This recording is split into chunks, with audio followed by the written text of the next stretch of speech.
Excuse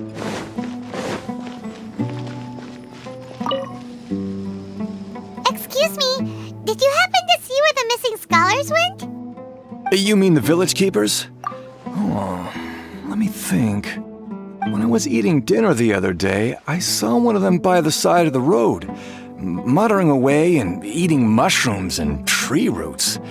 They shouldn't go around eating that kind of stuff. Okay. Did you notice anything else? Anything else? No, I think that's all I have to tell you. Sorry.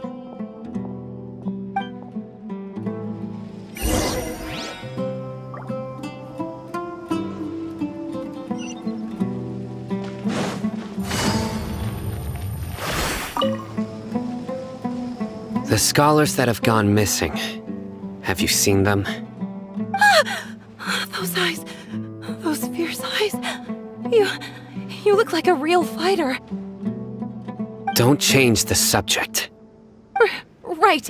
You were asking about the mad scholars. I think it's been a few days since I last saw them. I usually go to bed pretty early, so I'm not too familiar with what goes on at night.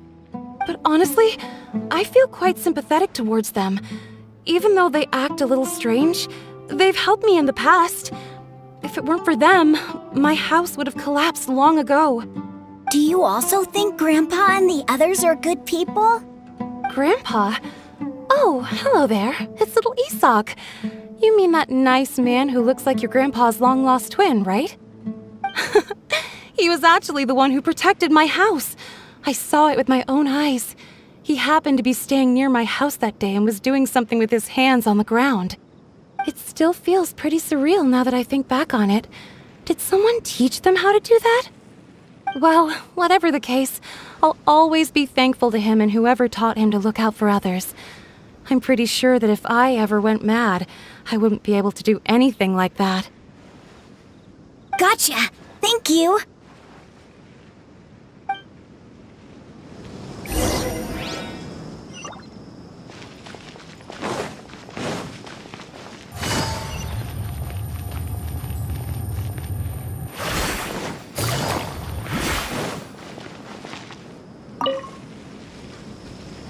Sir, have you seen my grandpa recently?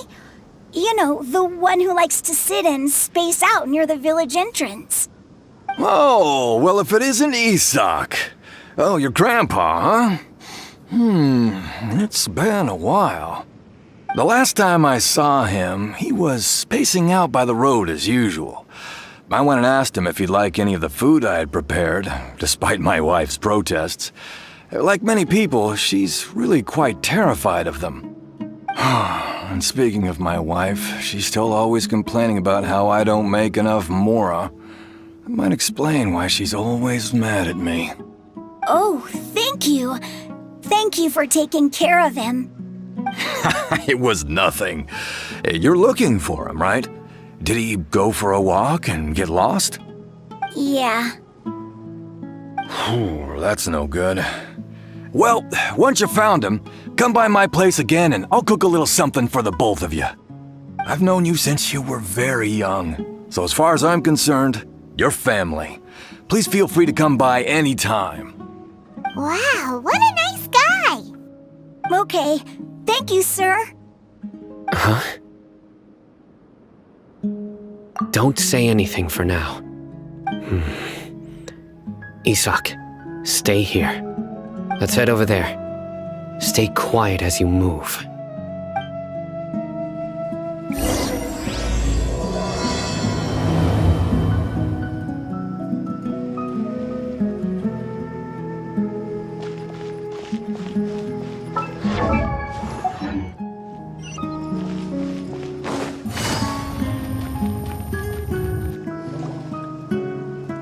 Listen, see if you can make out what they're saying. Have you heard? The mighty Scarlet King, the sovereign of our faith, will soon return to this world. Yes, of course I have. The Scarlet King is the one and only true ruler of this land. I've never believed in any other gods. Still, you say he's coming back, but it sure doesn't feel like life's about to change around here anytime soon. What's your proof? Haven't you noticed? The village has been getting more deranged scholars than ever. Delavar was saying that many people also went insane just before the fall of the Scarlet King's civilization in ancient times. We don't quite know why, but it seems like there's some sort of connection between insanity and the Scarlet King.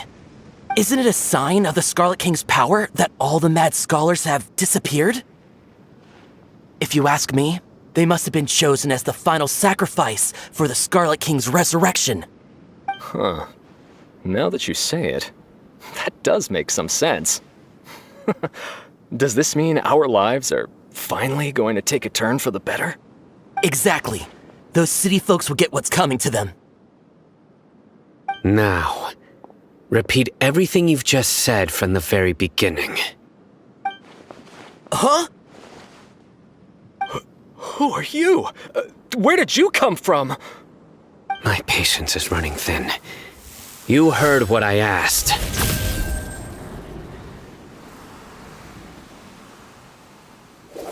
Yeah!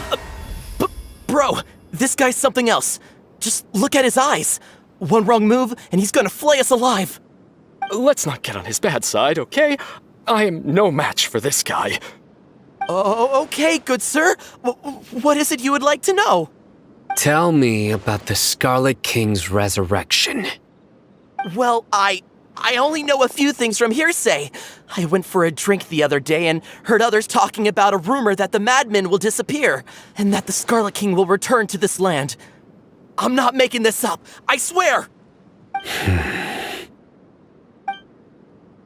Hey, go on. Keep talking.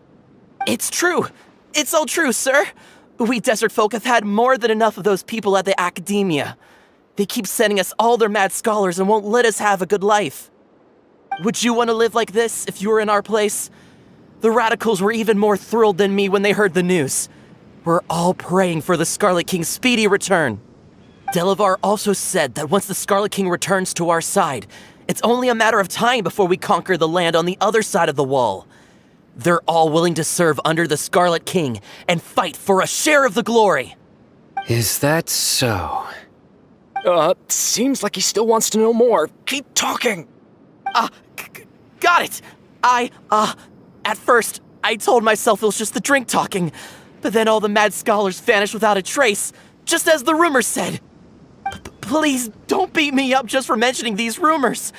If I'm guilty, then everyone else around here is also guilty. I'm just saying what the others said. The people here really like the Scarlet King, but dislike the Dendro Archon. Where is this radical person you talked about?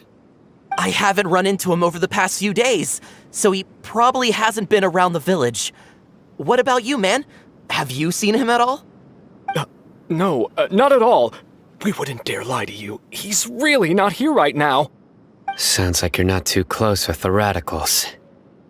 No, of course not. All we know are their names. I have many ways to stop you from talking, and many others to stop you from sending warning messages. So you'd best just stay home and hope I don't hear of you trying to contact anybody. Don't do anything until I've gotten to the bottom of this. Try something foolish, and even Candace won't be able to protect you. Yes, got it. We'll do just as you say. That scared Paimon half to death. Cyno is pretty terrifying. He didn't try to reassure us at all. It's like he's used to hearing that. Oh, Paimon bets lots of people have told him that before. I heard that. Sorry. It's part of being a Matra.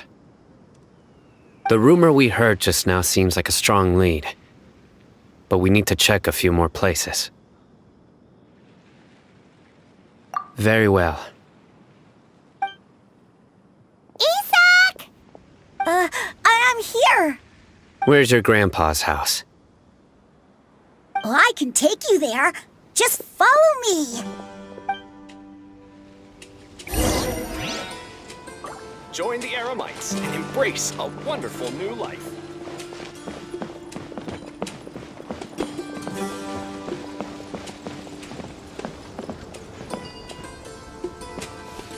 Grandpa? Oh, he likes to be alone. Sometimes he stares at the sky in a daze, and other times he just pokes at the ground with his fingers. Every now and then, he yells out at the top of his lungs, so a lot of people are really scared of him. But he's a good person, really. I know he is. I swear, he's just like my real grandpa.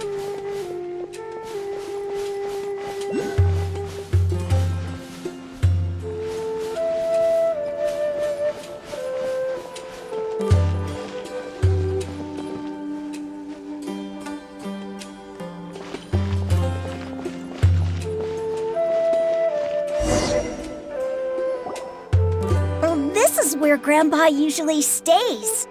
There sure isn't much here.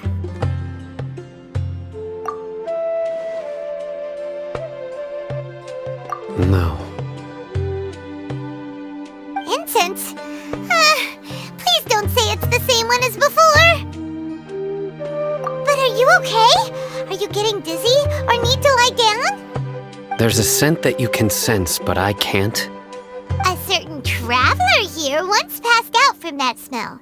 Thankfully, Tighnari saved the day. And then he gave us a long lecture to explain all about how it worked. So, you know Tighnari? Huh? You know him too? Are you two friends? Yes. Now that I concentrate, I can also make out the scent of incense. Wait, surely Tighnari didn't lecture you too? No. No need. Did you first encounter this scent at Tighnari's house? In the forest. From a scholar.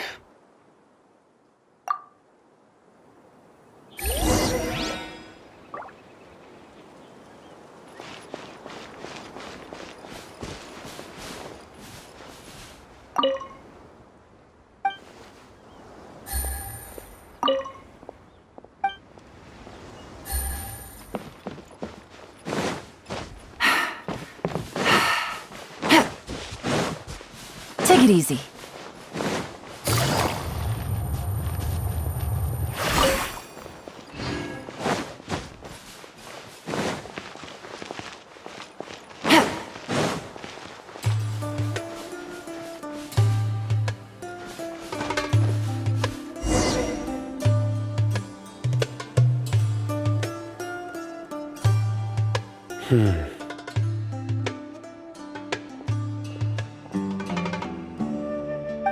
What are you looking for, Cyno? Here it is. Take a look right here. Paimon doesn't see anything.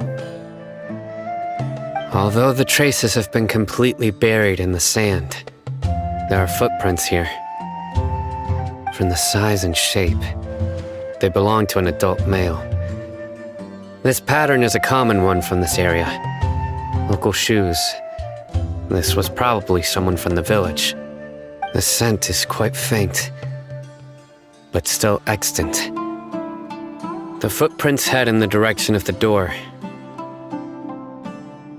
But who would come looking for Grandpa? He doesn't have any friends. We'd have to ask whoever lured him away with the incense. Huh? So you can lure someone away with just a scent? Hey! What's wrong with liking good food? Everyone's got something they love in life. Exactly. Most scholars are fond of incense, since the smell supposedly helps them clear their minds and discover new knowledge. Even deep within the clutches of madness, they still yearn for their knowledge-seeking days, and will follow the scent whenever it presents itself. No, Grandpa. So, someone's taking advantage of their weakness? Huh. Still, why would anyone want to abduct all the scholars? Are the rumors really true? Could the disappearance of all the mad scholars have something to do with the radicals? It's highly likely. Please, you have to save my Grandpa. Grandpa's never done anything wrong. Please help him. Sounds like we'd better help get him back. Don't you worry, Isak. We won't let whoever took him get away with it. Let's head to Aru Village and inform Candace and the others about what we learned here. After that, we'll set off to find the scholars.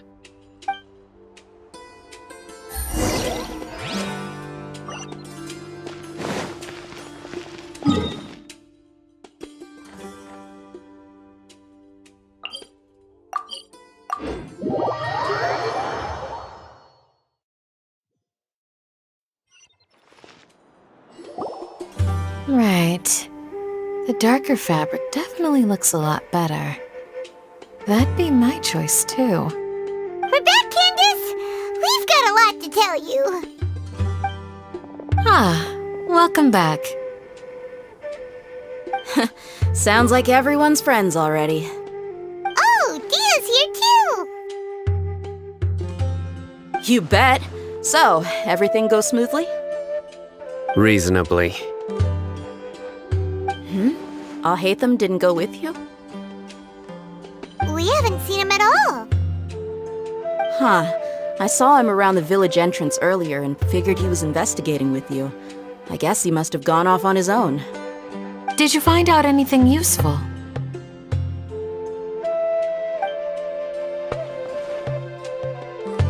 I see. So someone used a kind of incense to lead the exiled scholars away from the village.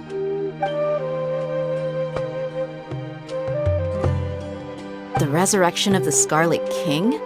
First I've heard of it. Far as I know, the kind of incense you just mentioned is only popular beyond the wall. Scholars are fond of it, but as you can see, there aren't many scholars still studying around these parts.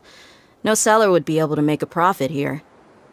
Not to mention making incense is a labor-intensive process. You won't see anybody in the desert with the patience to make or sell something that requires that kind of effort. It seems someone from beyond the wall must have been supporting this. Makes sense.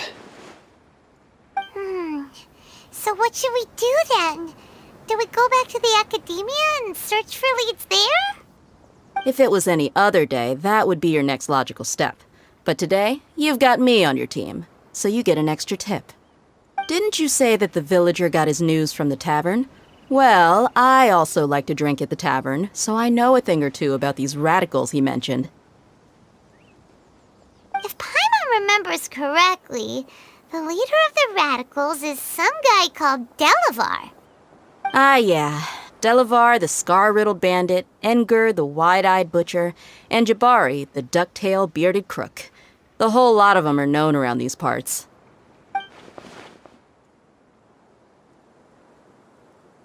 These guys have one thing in common, and that's being broke.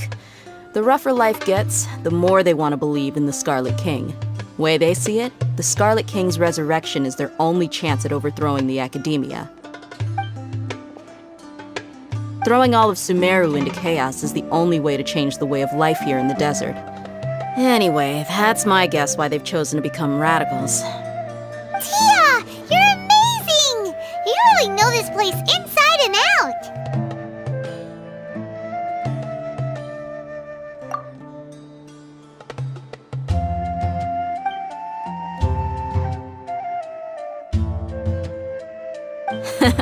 No merc can afford to slack off on gathering intelligence. Every mora I've spent in the tavern has been a valuable investment. Let's head out. Now hold on, you're staying right here, Cyno. Why? Aru Village is not a big place. Outsiders stand out here like a sore thumb. I'd bet word about you has already gotten out. The desert is unforgiving, so the way of life here is also a lot tougher than on the outside of the wall. You survive on making connections out here. Compared to you, mercs like me are just third-rate amateurs. I've got no actual fighting skills to speak of. But that also makes it a whole lot easier for me to gain the locals' trust.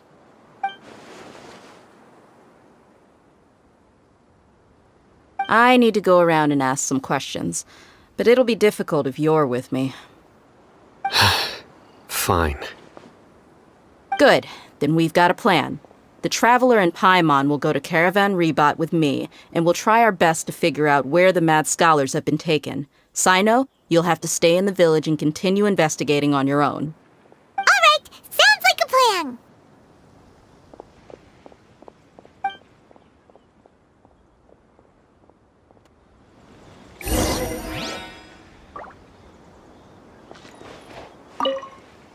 Cyno, please don't take offense.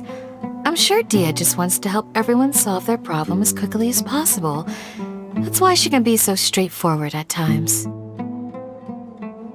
I don't mind. Ah, I see. Well, from the way you were staring out into the distance, I thought you might have been mulling over Dehya's words.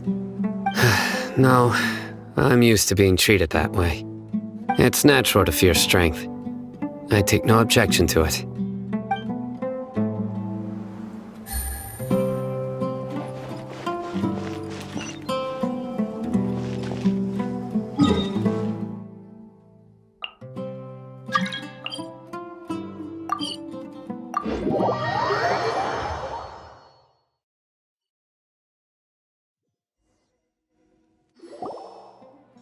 Well, here we are again.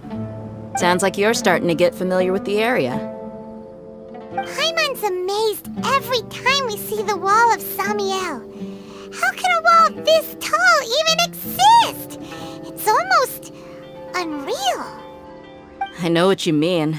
I had the same question every time I walked this way when I was a kid. Also, why is this high wall here? And can a wall really block sandstorms? It was only after I grew up that I realized the wall of Samiel isn't just there to keep out the sandstorms. It serves a more important purpose, keeping out people like us. Sumeru is run by wise and mighty sages. To them, us desert dwellers are nothing but tools that can be used and discarded at their whim. We're cheap labor, like livestock, but easier to control. Nothing more. Even if a child from the desert got the chance to obtain an Akasha terminal, almost all their requests for knowledge would be denied. The academia believes we're underserving. Geniuses like Sataria are 1 in a million. The other children never get a single chance to try and rewrite their fate, even though the academia knows very well that we're humans, just as they are. That's terrible. I would tear down this wall with my own hands if I could. Hey, Dehya. You're not thinking about doing anything scary, are you? No, not at all. This place just gets me thinking, that's all. Besides, we're here to procure information, aren't we? Yep, we gotta catch those. Shh. Caravan Rebot is crawling with people, so be careful what you say. We don't want anyone to find out what we're here for. Our mission started the moment we arrived here. Let's go check out the tavern. Maybe we'll find someone I know.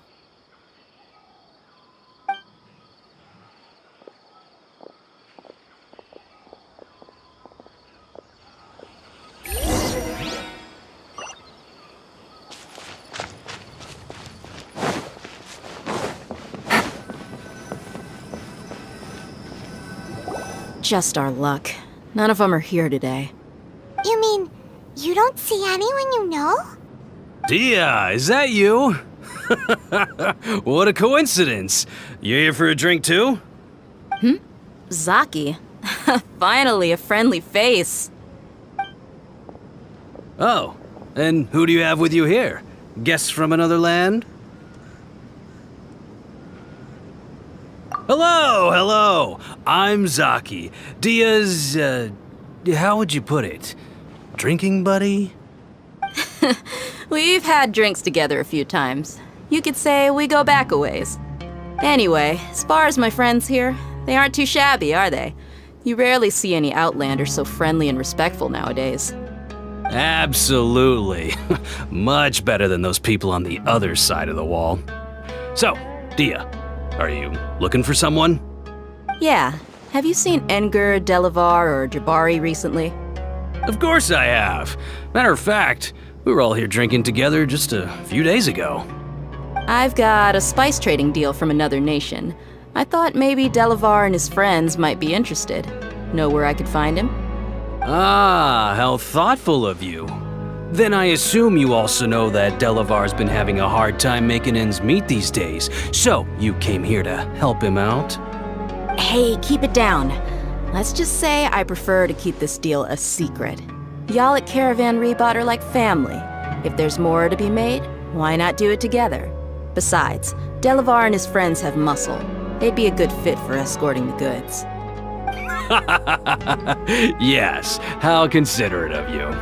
Delavar's my friend too, so of course I can take you to him. Come with me.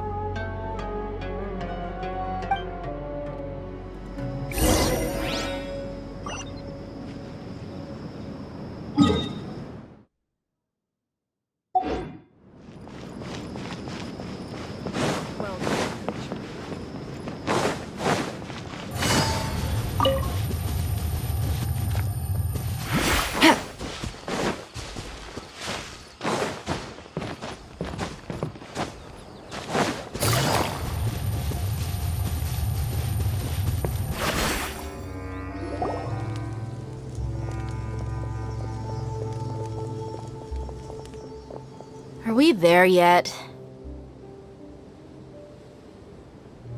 Yep, this is the place. This place is practically deserted. What are they doing in a place like this?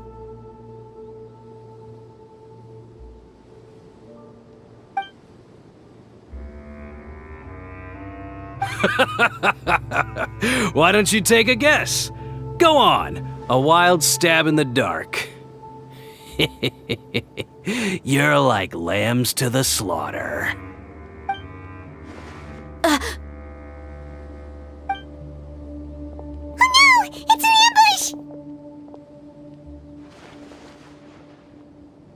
ambush! What's this all about, Zaki? Come on, Dehya. You really think we didn't hear about what you said back in Aru village? The boys have kept a close eye on you from the moment you set foot there.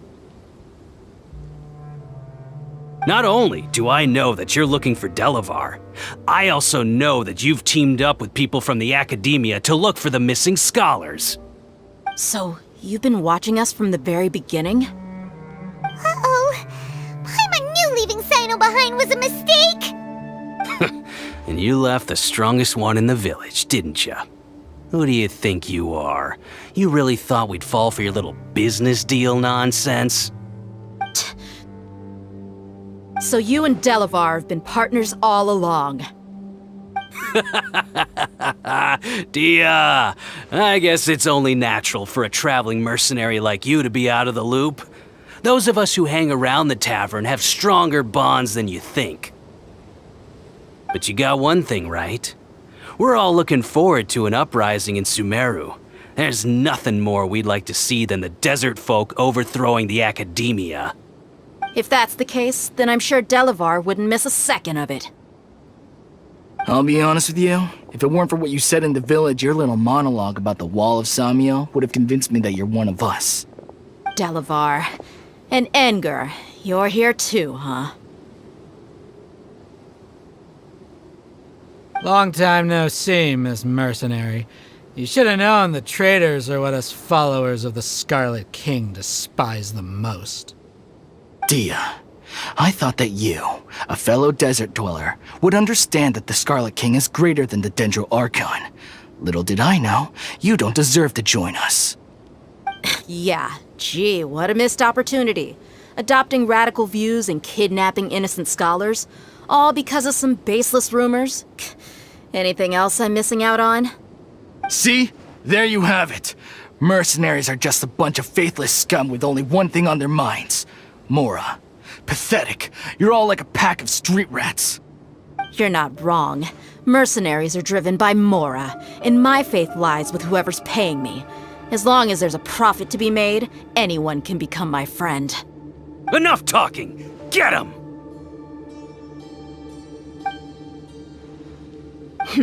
Just as I expected. Let's teach him a lesson, traveler.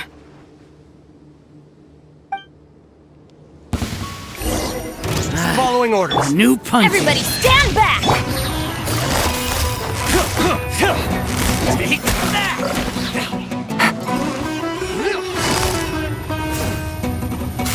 Gotcha!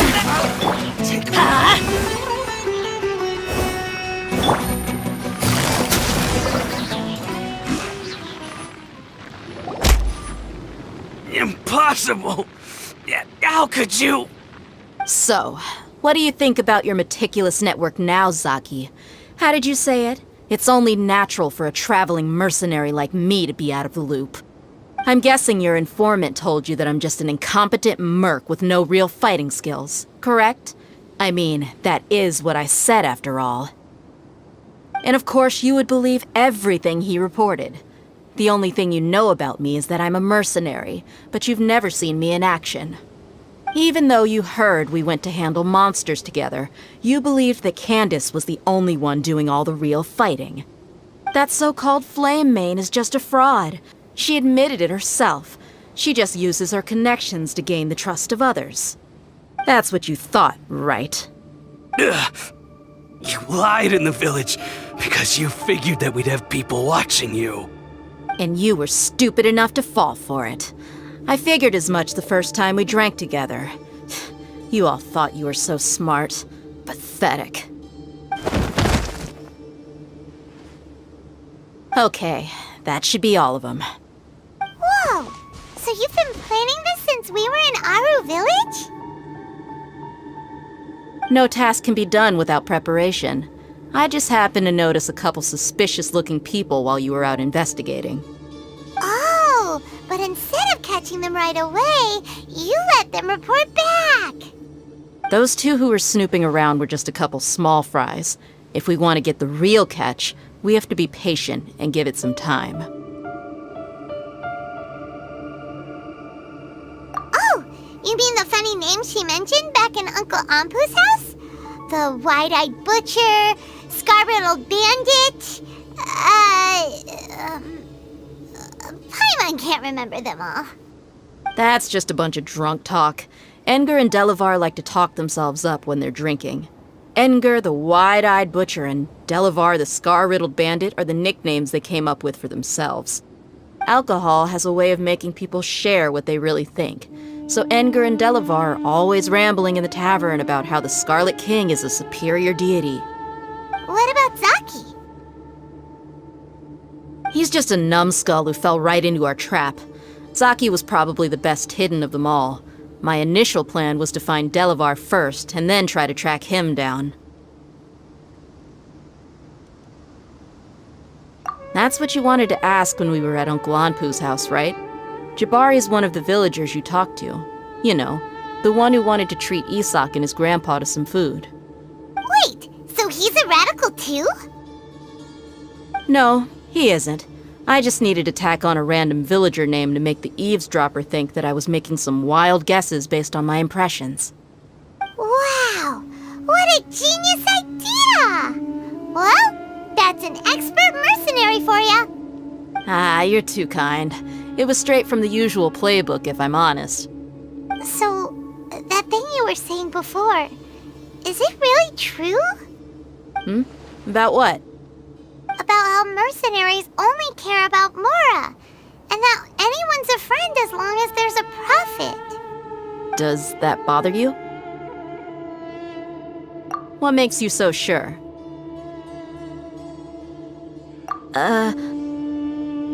Dehya, do you dislike the Dendro Archon like the other desert folk? You two are pretty sharp. No, I don't have anything against the Dendro Archon. I've heard a lot of nice things about the Lesser Lord from Dunyarzad. I can understand her devotion and gratitude. Dunyarzad's just an ordinary person. There's no way a god would be so involved in the lives of everyday people, unless they were truly compassionate. I've begun to realize that the sages are behind everything that's happened recently. The radicals' blind belief in the Scarlet King, making the Dendro Archon out to be an enemy. It's all the Academia's trickery. But I see through it all. And unlike them, I can never be hostile towards anyone who's never done anything wrong. Dehya. Anyway, looks like we're done with business here. Traveler, lend me a hand. Let's tie him up and bring him to the village.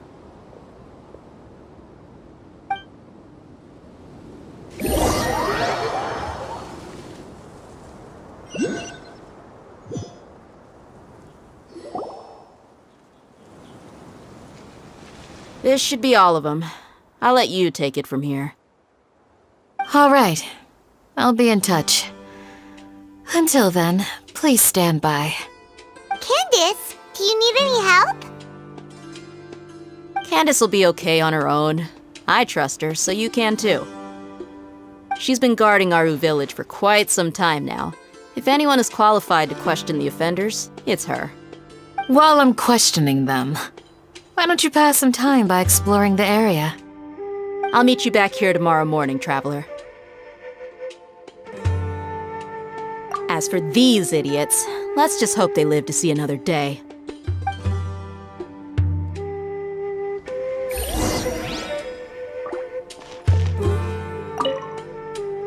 Candace is an expert at dealing with people like this. All we have to do is wait for her word.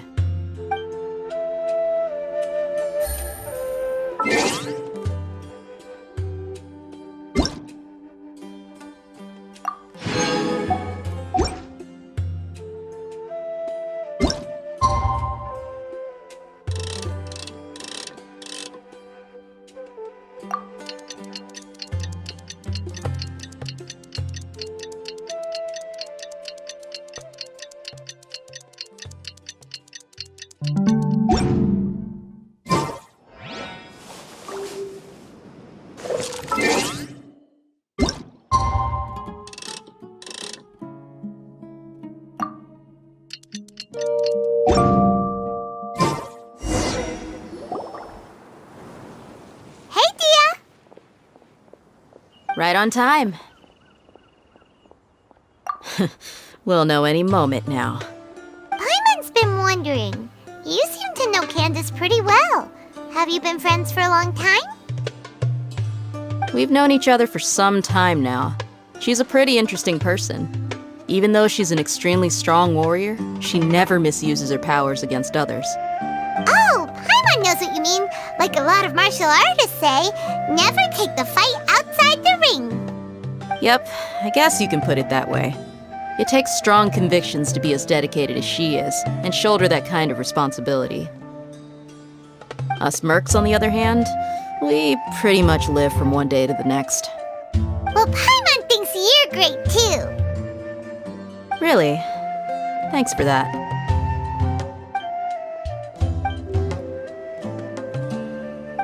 Oh, Cyno's here, and he's pretty early too.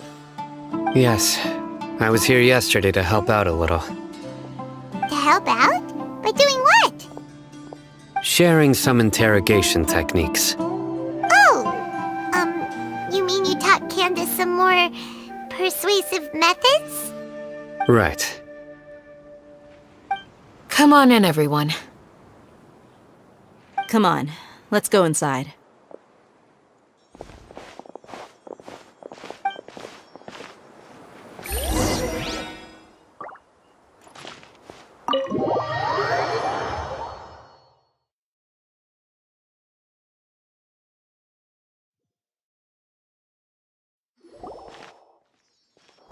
Candace, where? Whoa, you look furious. Do I? Huh. What gave it away? Oh, there's no mask that can hide true bloodlust. Cover up your eyes, and it'll still show itself at the corners of your mouth. Perhaps I need to work on my composure. Still, it's perfectly understandable why I'm angry. I'm sure everyone present would agree.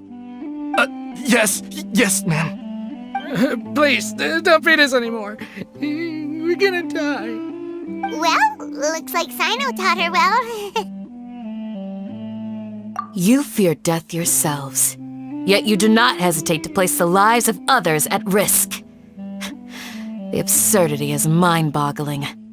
The ones you call mad scholars are known to us as the Village Keepers. They are vital members of our community, and some even count them as family. You come here to my village, and you treat my people as nothing more than stepping stones towards your goal. Tell me, what would you do to you in my position? Mercy! Please have mercy! You've made your bed. We may both be desert dwellers, but there is one thing that I understand better than you.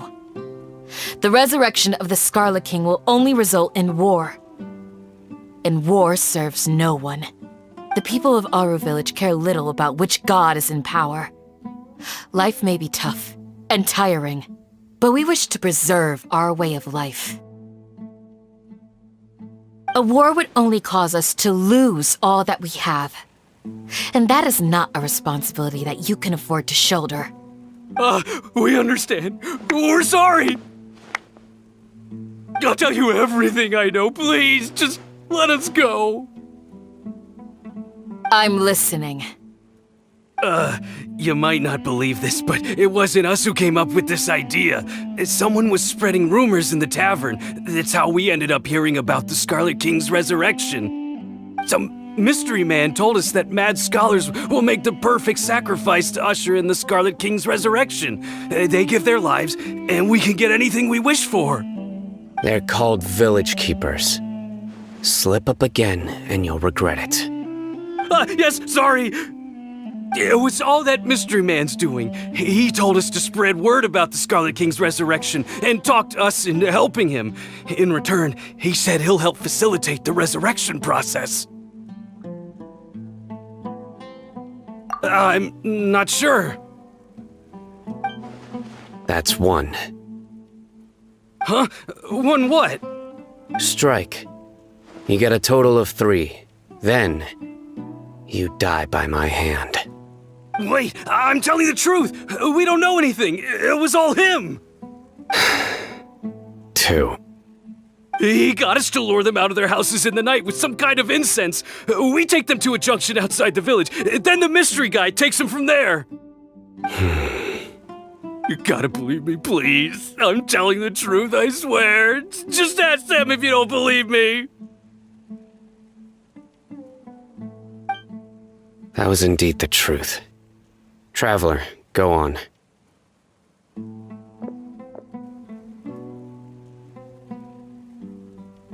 You have to believe me. If I knew that, I would have told you his name right away. I'm not risking another beating to keep his secrets. No way. That guy, he wears a cloak, and he's always careful to cover his face. He calls himself the Scarlet King's envoy. I believe I may know what's going on. Uncle Anpu? What do you mean?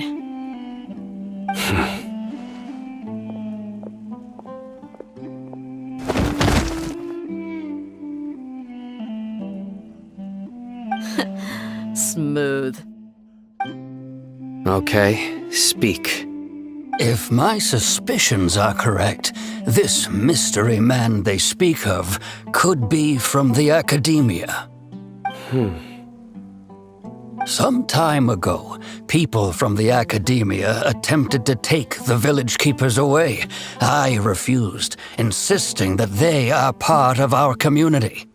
It strikes me now that this secretive character shares the same goal they had. Which means it's highly likely that the academia was purposely spreading a false rumor to trick the radicals into delivering the village keepers right into their hands. They were the ones who brought them here to begin with. Now they're trying to take them back? We aren't gonna let that happen. Not the academia again. Just as I thought. But what could they want with the village keepers? People are nothing but tools in the eyes of the academia. A change in their plans likely means they found another way to exploit the scholars. Regardless, our top priority now is locating the village keepers. You're right. Isak is still waiting for news on his grandpa. Time to go. Let's leave the village and try to track them down. Yes. Pack up and get ready to leave. You got it. Candace, I'll let you deal with the radicals. Leave everything outside the village to us. All right. Let's meet back here once everyone's ready.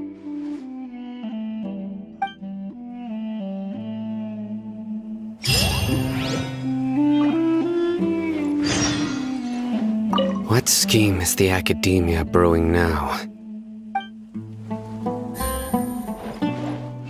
You look worried. Thinking about the village keepers?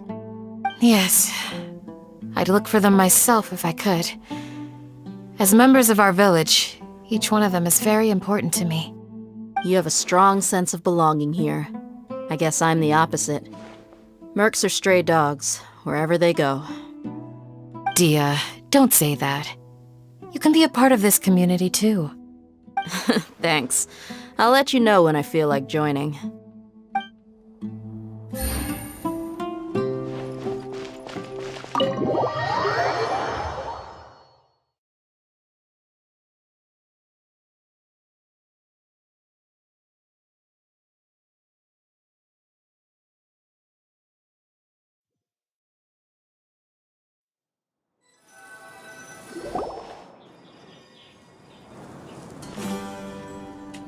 Let's get some food in us and then we'll... Whoa!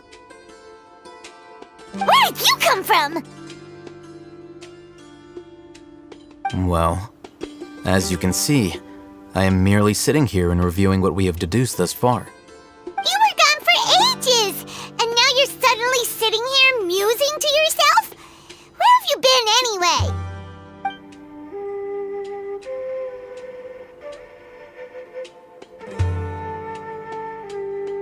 Hey, what's with the silence? You never think things through before asking questions. I'm giving you some time to make up for that. Paimon's so mad! Paimon's gonna give you an ugly nickname!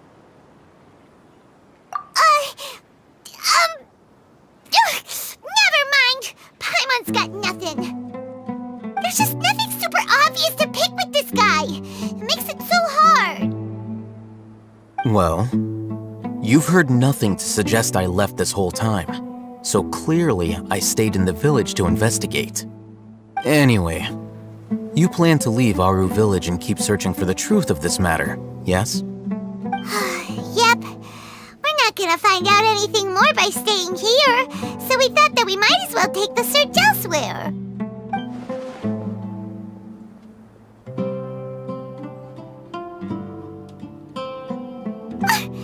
Enough with the silent treatment! No.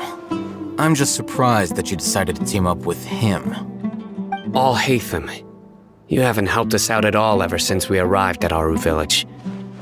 Bold of you to question our choices.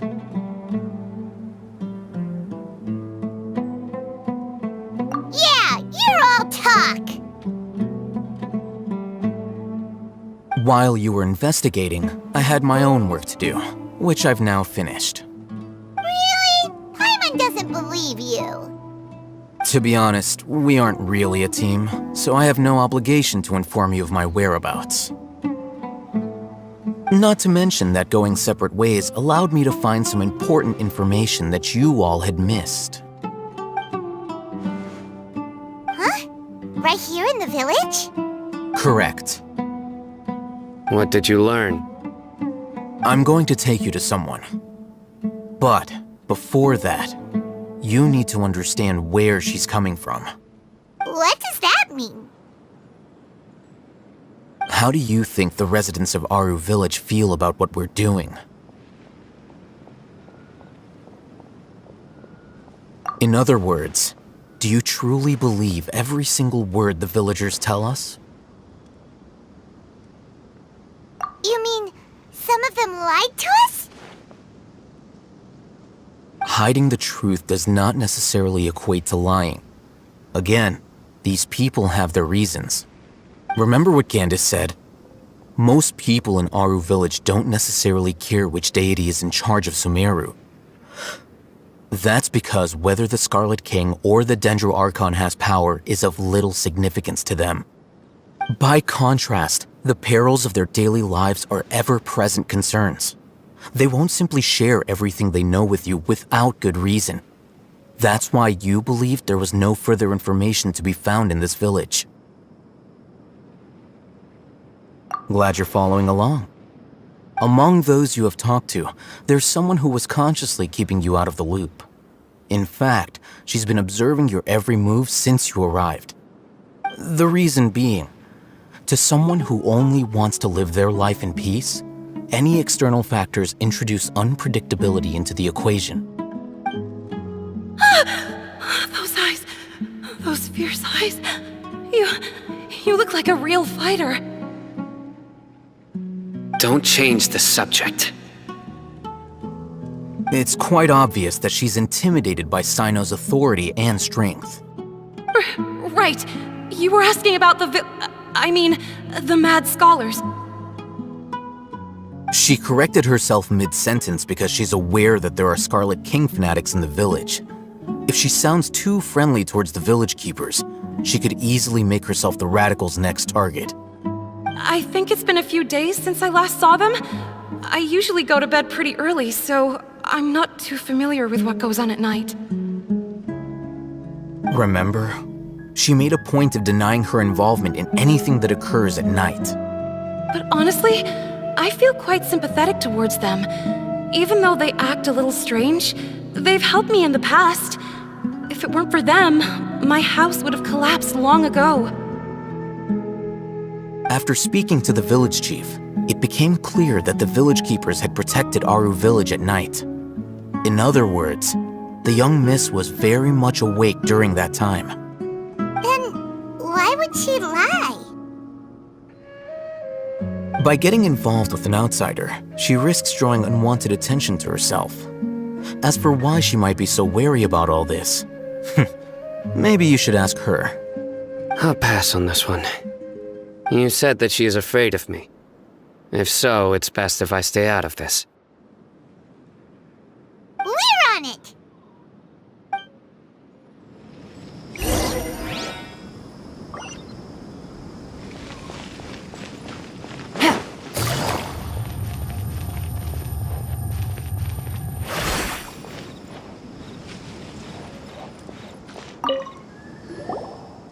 Miss Shawnee, as we discussed earlier, I've brought someone with me. Mr. Alhaitham, I'm aware of where you stand, but how can I make sure that your friends think the same as you? Huh? What do you mean? We need to clarify our stance or something? Go ahead and talk to her. You'll get the answers you want. Go on. Earn her trust. Is it really that simple? May I call you Traveler? Hi, Traveler. I want to ask you something. Do you think the resurrection of the Scarlet King can truly change Sumeru for the better? Why's that?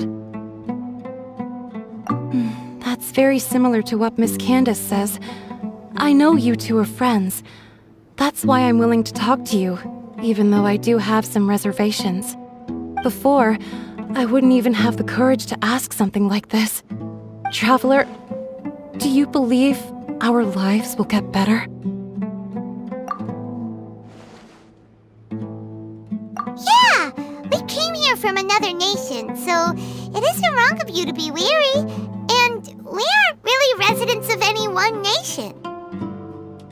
But even so, we've met lots of people from different places, and we've always fought for what we believed in. We have friends in Sumeru, and we want to help them. That's why we decided to stay here for a while.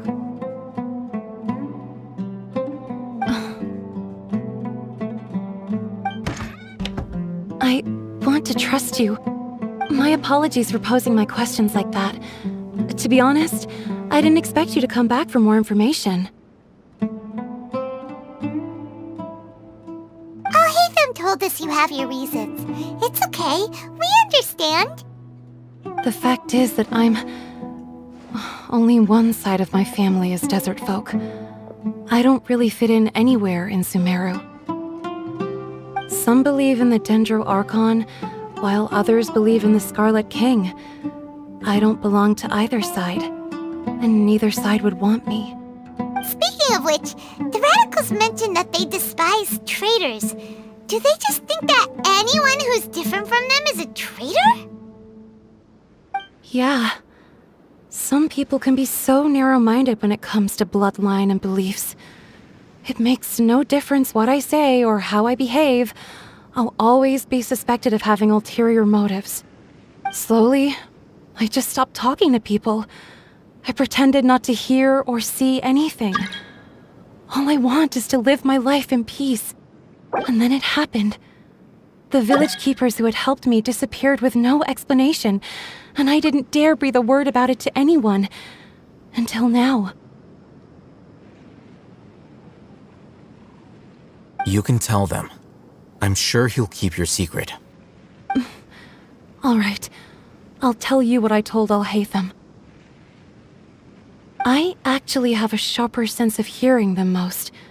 Sometimes, I hear strange crying sounds in the night. There are ghosts? Perhaps. I'm not sure. It's faint, but it's definitely the sound of crying. It comes from far away in the distance, and always carries very raw emotion. It used to be louder and more frequent, but ever since you arrived in the village, it doesn't seem to happen as often, and when it does, it's much quieter. I have to focus really hard to make it out. I confirmed this with the guards on night duty. They also have someone with a good ear, and he's heard similar sounds at night. But, because we're in the middle of a desert, he would rather believe that they are the cries of beasts than ghosts.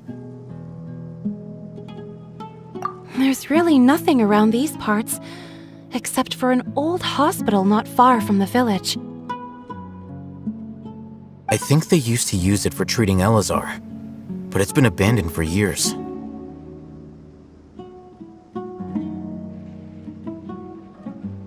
Yeah, let's go!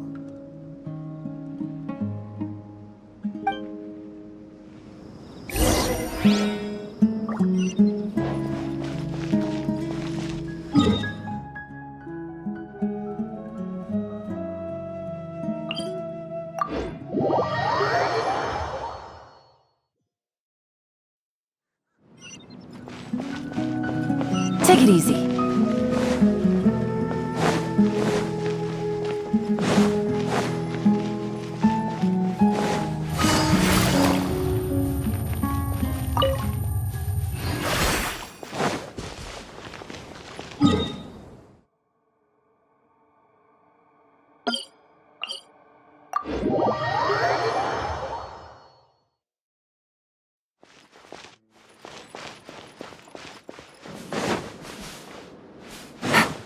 Take it easy.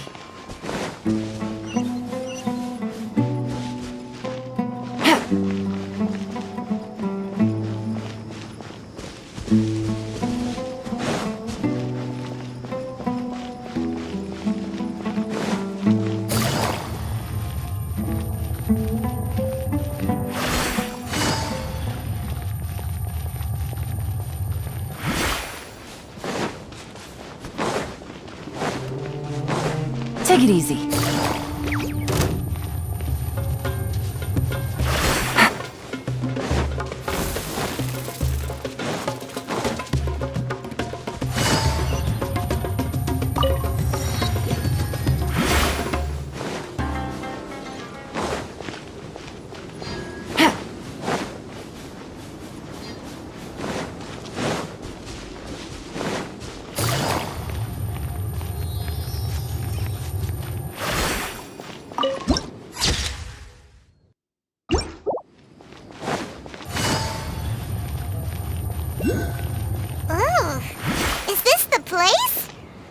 It's in terrible shape, and there's sand everywhere. Empty and forgotten. An ideal place to hide people. Monsters! Watch out! Quietly now. I'm going in! Sakura swirl!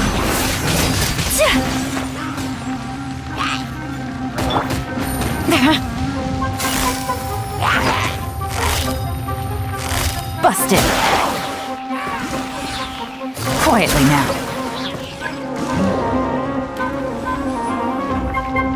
Game's up. Fun's over.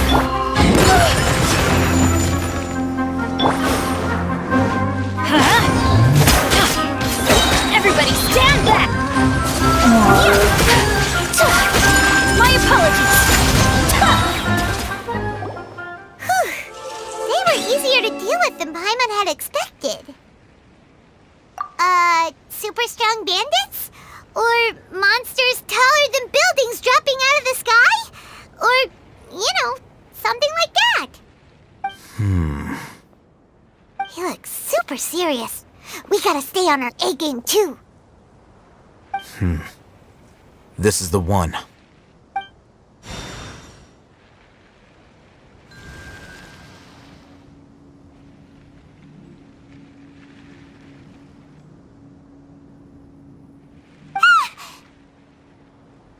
Let's go in and take a look.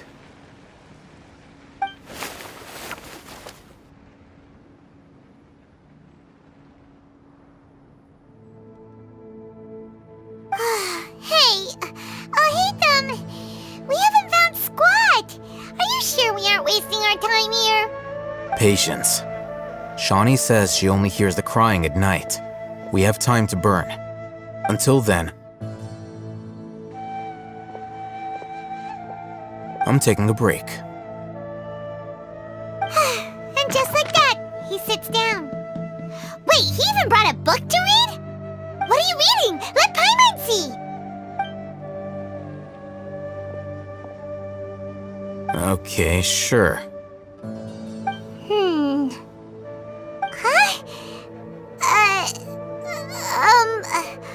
The natural position, which is the positional propensity of an entity in natural motion in contrast with an object in forced motion? Huh? When free from external influences, every entity displays the tendency to follow its natural trajectory? So, you got that? Oh, Paimon gives up! You keep reading your book, see ya! How is he so relaxed? Look at him, reading an impossible book in a creepy place like this.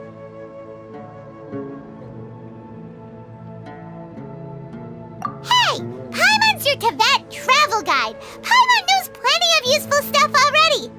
And anyway, it's not Paimon's fault that the books people read in Sumeru are so complicated!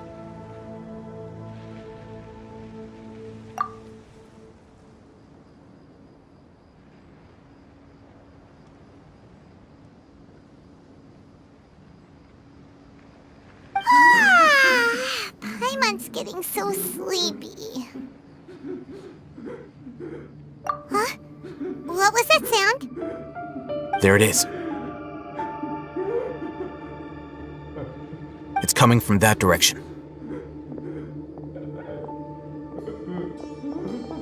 Is the sound coming from here? Huh. Paimon's not seeing anything.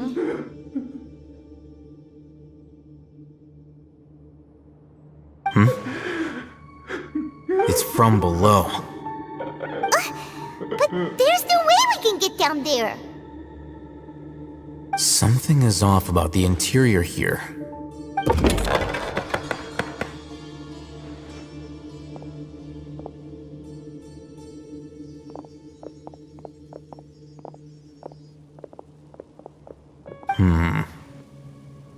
As I thought, there's a hidden structure. Wow! It's like they tucked another hospital into this one! Oh, it looks like there are other mechanisms around here. Let's keep exploring.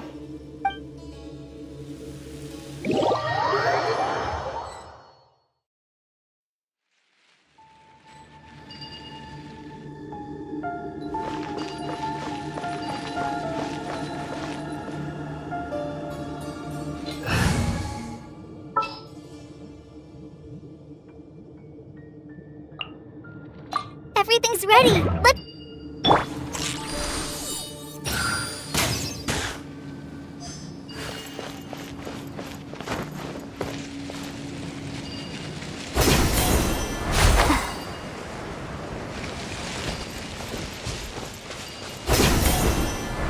like lamb to the slaughter.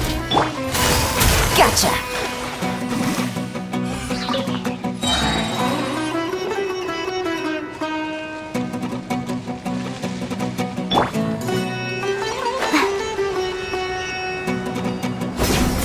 Happy to...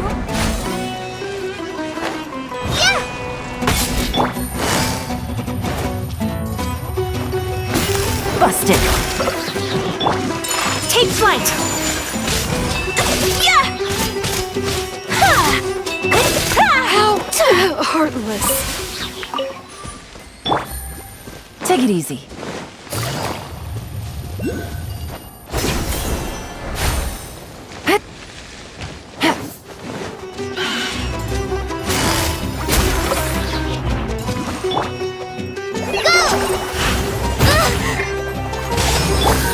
Gotcha. My apologies. Yeah, yeah. So rude. Busted.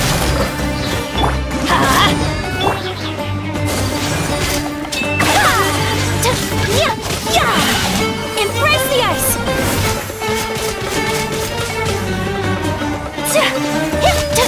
Quietly now. Teamwork is strength. Take flight.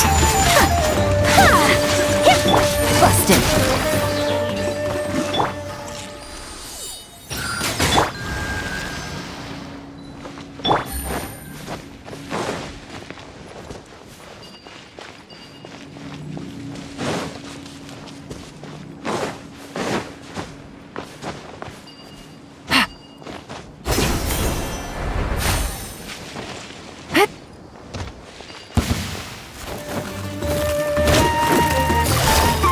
Gotcha!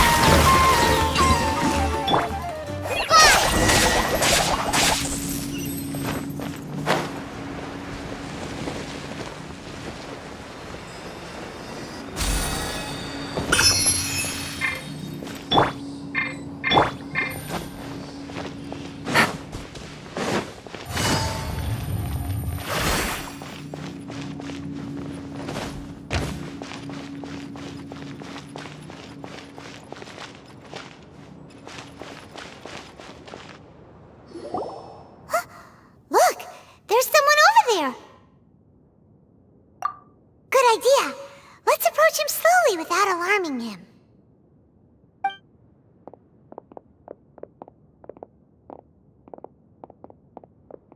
Wait.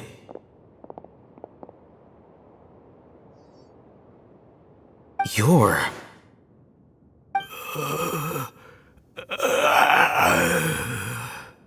He can't speak, and his eyes are unfocused. But he looks too young to be anyone's grandfather. Also, why is he the only one here? Didn't expect to see him here. You know him? He's Razak, a senior of mine at the Academia. He's a scholar too? Is he the kind that holes up in a forest and mumbles stuff about training? No. And that's the problem. Razak was never involved in any of those things. He never trained in the forest, let alone reach Satyavada life. Leaving that question aside for the moment, him being here alone means that we might be too late. Looks like they've already taken everyone away. For whatever reason, they left Razak here. Perhaps they simply didn't have time to come back for him. There are drag marks on the ground. They're clearer by the doorway. Someone was forcefully drawing a cart that was loaded with something heavy. Loaded with people? That is one possibility.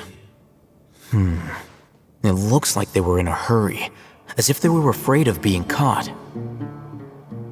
In their haste, they failed to notice Razak hiding in a corner. The symptoms are identical. Looks like we found living proof. Huh? Why do you say that? Allow me to jog your memory. Recall your time at Port Ormos. Don't you think his symptoms look familiar?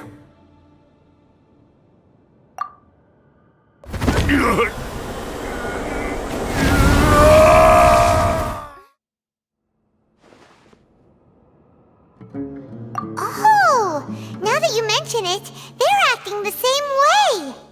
Correct. The Academia is behind all of this. It isn't difficult to deduce their rationale.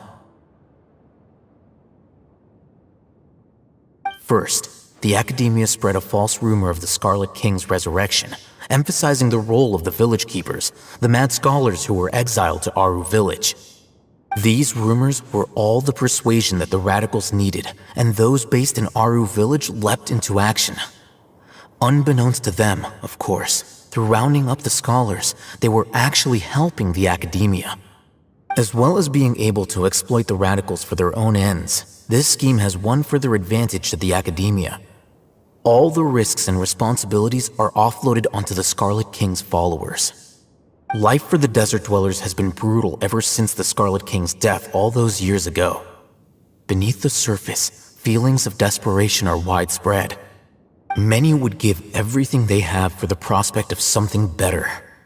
Anyone looking to exploit that for their own ends simply needs to make a few empty promises. Even if complications arise, people will see that those involved are all followers of the Scarlet King and look for no further explanation than differences of belief. A deep-seated mistrust of the desert and everyone in it by the rest of Sumeru will make sure of that. The notion of an Academia plot wouldn't even cross their minds. It may seem like a simple strategy, but it is able to work wonders under Sumeru's current circumstances. Oh, that makes a lot of sense. It's in line with the village chief's theory, too. But there's still one very important question. Wasn't it the Academia that brought the scholars to Aru Village in the first place? Why does it want them back now? Throughout this process, one thing has changed. The scholars' identity. First, they were scholars. Then, they became lunatics. After that, they were exiles. And finally, they become missing persons. An exile is still patently a living, breathing human being. But when someone becomes a missing person, that is brought into question. If you can't find someone, you have no way of knowing what exactly happened to them. That makes missing people an ideal resource. Resource? For what exactly? One possibility is that the information in their brains could be extracted into knowledge capsules. Extracted? You mean canned knowledge comes from people's brains? With the technology of the Sumeru Academia, it's entirely possible. Perhaps the process caused them great suffering, which is why they cry out in the dead of night when no one is watching them. So, the human brain... Nope, nah, Paimon doesn't want to think about this. I'm the Academia scribe, after all. I'm familiar with their projects.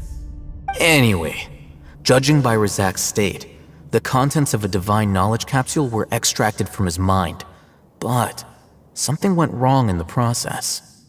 Or perhaps his curiosity got the better of him, and he used such a capsule for himself. Paimon's a little confused. Can they just use anyone's brain?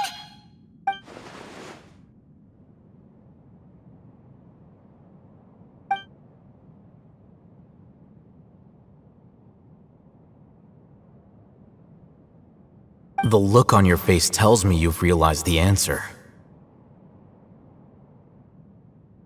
That's right. To some scholars, gaining knowledge about the gods is their entire life's pursuit. Extracting canned knowledge is just one of the extreme measures they turn to. However, I can't help but wonder, what do they seek to gain from divine knowledge? The Academia is going out of their way to look for forbidden knowledge. But what is their ultimate goal? I've spent quite some time trying to analyze the contents of the divine knowledge capsule, but to no avail. It seems like my way of thinking is too different from theirs. You mean you're not even slightly interested in getting your hands on this forbidden stuff? All scholars seek to expand the horizons of knowledge, but I'm not particularly interested in gods, so I don't share their degree of zealotry. Extracting information from people as if they were lifeless objects? If this is the direction of academic progress, then the Academia may as well shut its doors. Sounds like you're really against all this. Of course. The Academia's actions run contrary to their rules. Whether it be academics or knowledge, everything has its boundaries. If those lines are crossed, the rules and order that govern everything in the world will be destroyed. This matter needs to be corrected, just like fixing a typo in a book. Wait, didn't you step in to help because you felt sympathy for those poor people? Not to be callous, but no. My criteria are a little more restrictive than that. There is no shortage of suffering in Sumeru, and the same can be said for the rest of Teyvat as well. What do you plan to do about that? Save every last person? Probably not.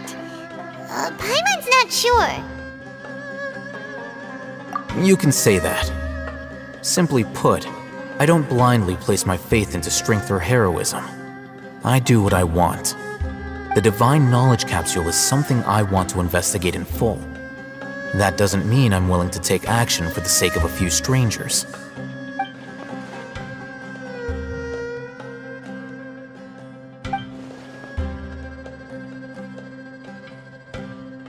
Paimon's been wanting to say this for a while. There are a lot of bad guys in the Academia, but you're not one of them. You're their weirdo. You're probably right.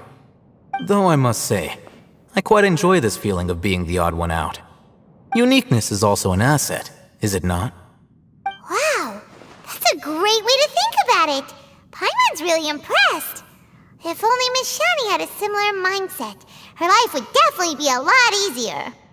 I'm just a more likable person than her in general. There's nothing more to it than that.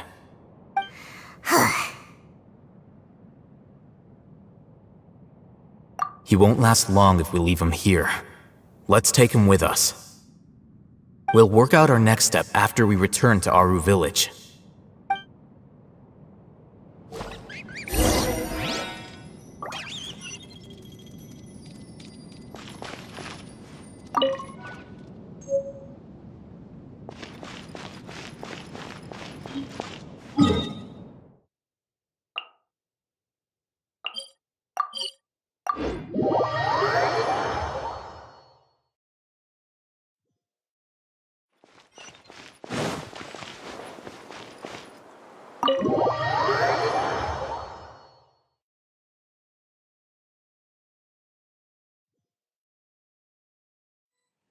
We're back! You must be tired. You should rest and take some water. What's the situation? Who's this?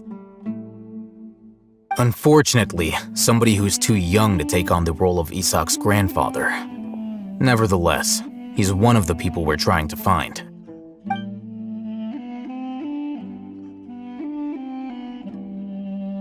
So, at one point in time, the abandoned Elazar Hospital served as the Academia's site for extracting divine cant knowledge. Yep, pretty much. Their plan must have been implemented at some point before we arrived at Aru Village, since divine cant knowledge has been in circulation for a while now. Yet, they fled once we were headed to the village, almost as if they knew we were on their trail. Why is that? Yeah, why is that? We may have a mole in our midst. One of us could be secretly revealing our whereabouts to the Academia. Huh? Are our friendships that shallow? Looks like none of you have realized wherein lies the issue. Cyno, you're the reason why they can predict our movements. Wait, what's that supposed to mean? Choose your next words very carefully. It is simply a logical inference. I have my reasons. So what you're saying is, Cyno's the mole. Interesting. And here I thought you were the most suspicious one, Alhaitham, since you were always acting alone. I know. You have a point, but I realized something as we were returning from the hospital. Cyno isn't like any of us. What are you trying to say? Do you still remember who you are, General Mahamatra?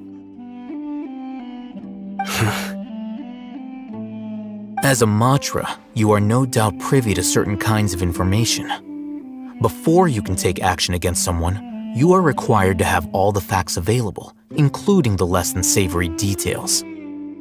Simply put, the academia has traditionally allowed you access to a wealth of sensitive information. Knowing their modus operandi, wouldn't you expect them to take precautions against you? If you want to raise a vicious wolf, you need to make sure that you can avoid its bite. The academia is monitoring me? It's not that simple. The academia has eyes all over Sumeru, but they have a special protocol for dealing with you. Every so often comes a Nyagarbaha Day. On this day, the academia enters new information into the Akasha through knowledge capsules. I remember seeing a thick notebook next to the control panel once. Its contents were all about the General Mahamatra, his activities throughout the day, preferred methods of enacting judgment, everything. You're saying that the academia entered my information into the Akasha too? But what's the point in doing that? My actions aren't important enough to be added into the Akasha. The Akasha is capable of computation. The Akasha's algorithms are entirely capable of predicting your movements using the data entered. When you would depart, the route you would follow, your destination. It knew all of this. It predicted my every move. The academia has been watching you longer than you think.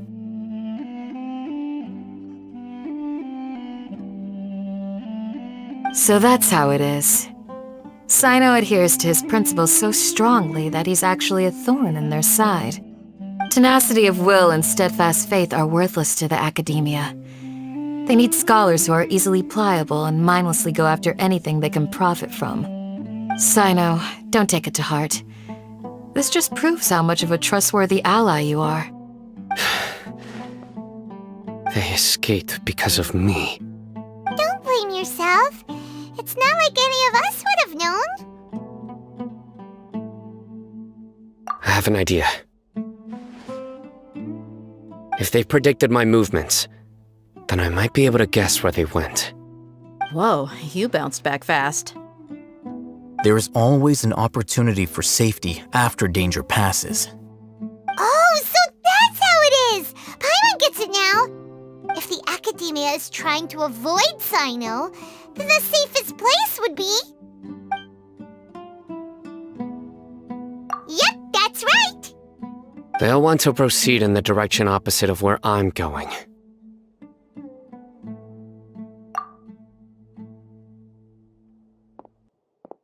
I must go. There's also something I want to investigate. Let's go, guys! After him! Please, wait! I want to go too! You want to go too? If so, you have to promise you'll stay safe. I want to find Grandpa. I promise I'll be careful and not cause any trouble. Everyone, I leave him in your hands.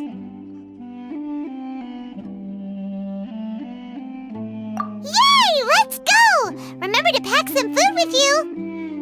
Paimon feels like we're missing someone, though.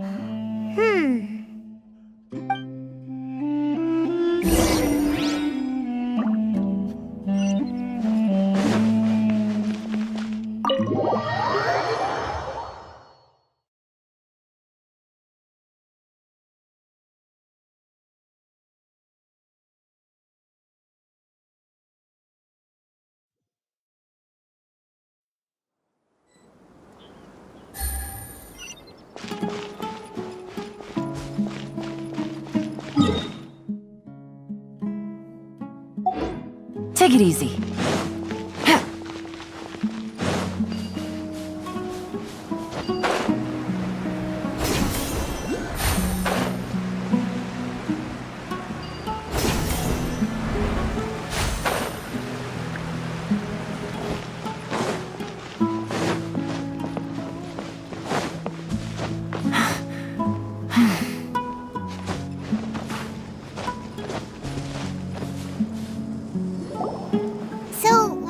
go from here?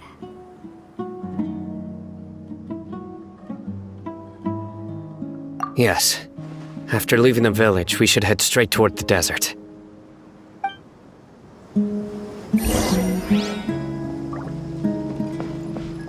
I know the desert like the back of my hand.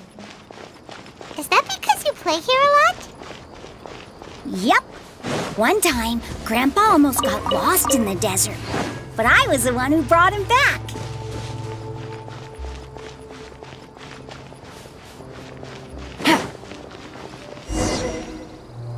There's something here. What's this? It's buried in the sand. Looks like we'll need to roll up our sleeves and do some work. And Paimon thought running around everywhere was already enough work. Okay. So, we have to dig it out? Whatever's down there looks like it's buried really deep.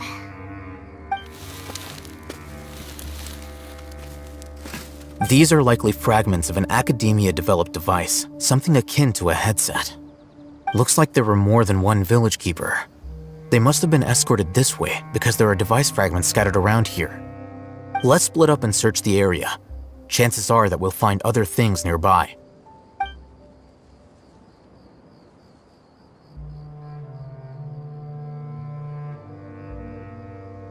Is this what we're searching for? It looks kinda scary. This is definitely a device used to extract divine knowledge. How did it end up buried in the sand?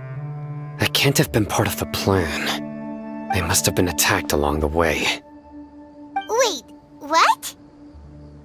Grandpa, I hope you're okay. Don't worry, your grandpa's gonna be fine. Razak didn't display any signs of starvation or dehydration, which means that they left fairly recently. We should be able to catch up. One more thing. Given that the device had been entirely covered by sand, I believe the attack must have happened prior to the sandstorm. Let's keep going. They can't have gone far.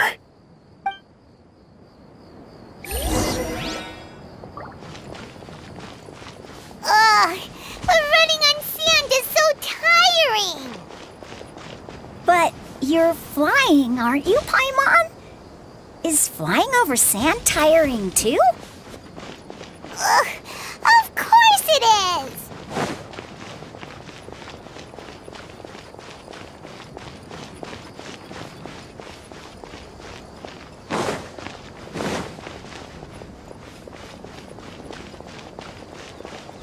Voices, over there.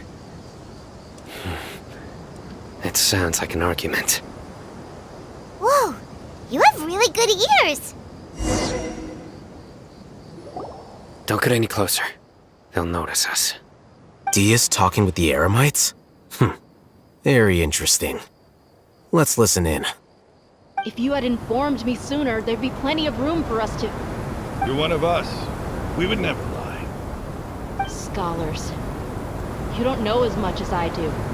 Need me to... I knew it. That's our Dehya. Dehya? Why would you? Dehya! Hey, what are you doing?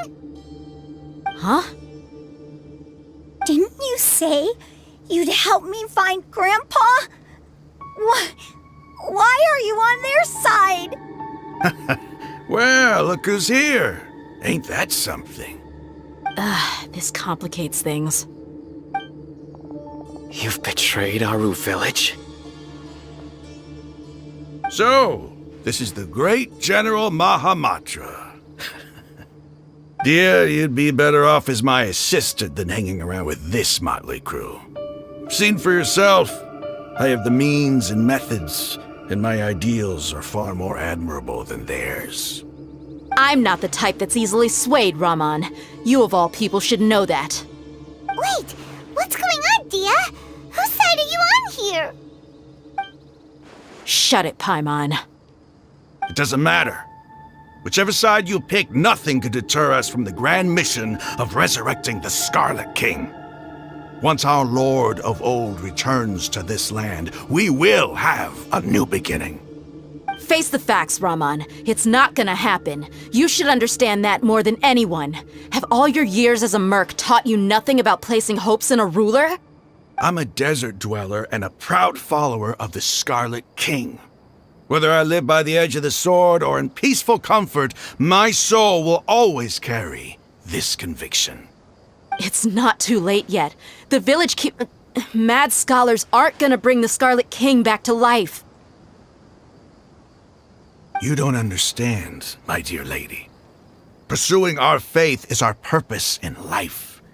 Even if the chance of success is 1 in a million, we must be willing to give everything we have. Even if it'll expose you to the academia?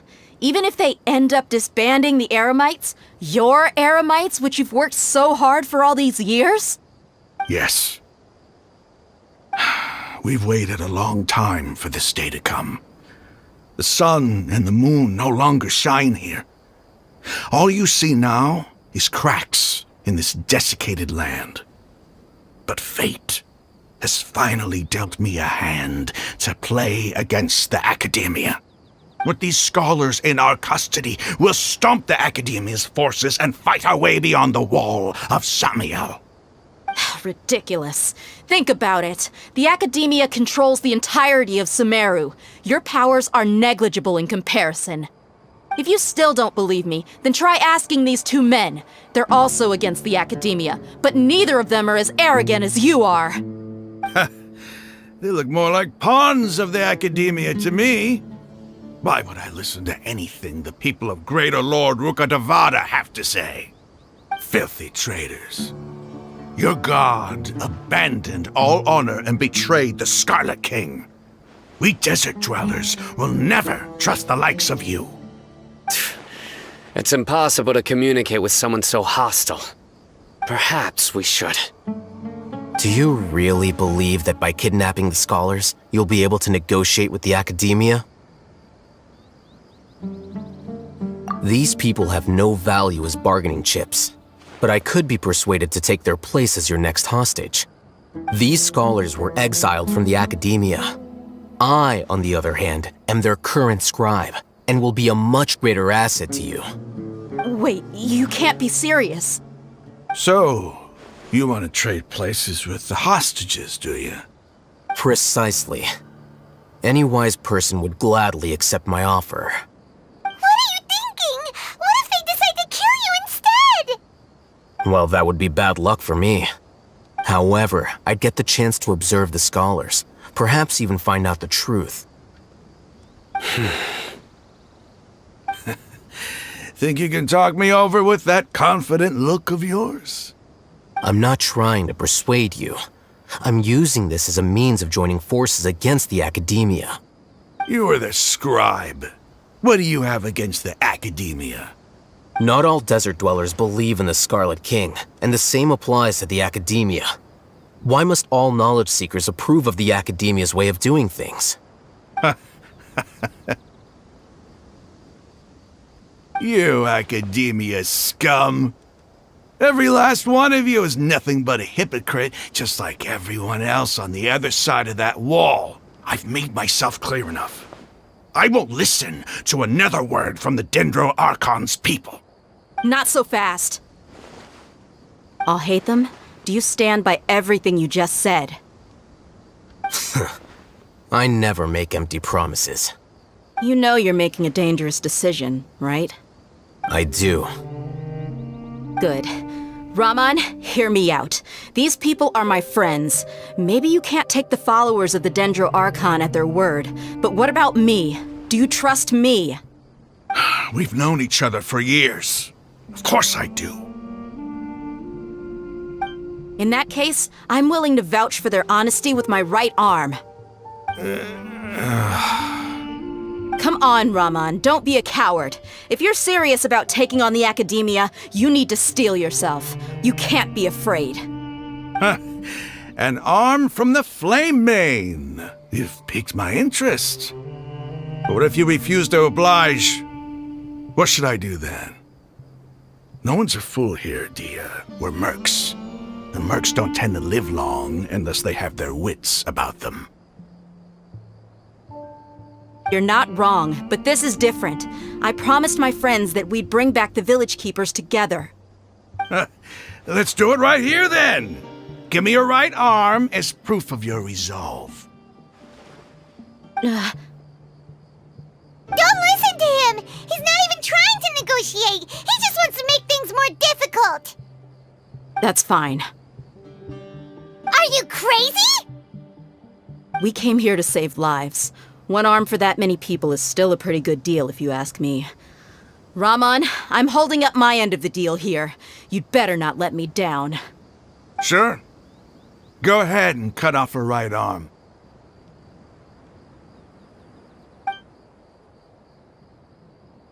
No! Dehya! What are you gonna do? Think of something!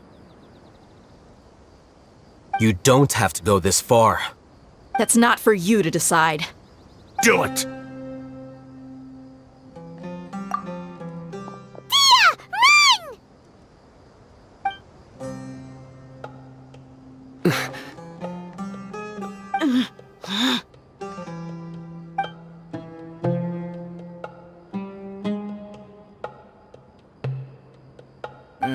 Stop!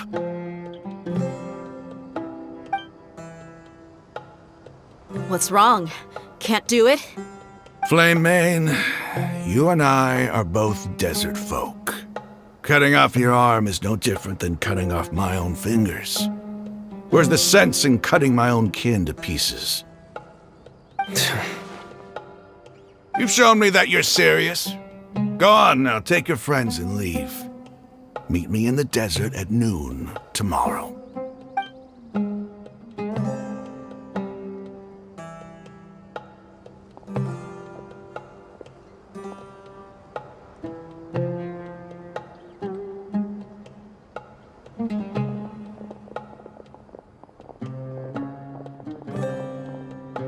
Phew.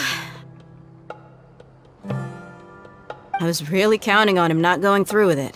Dehya! That was crazy! Have you all lost your minds? What if he'd actually cut your arm off? Then I just have to hold my claymore with my left arm.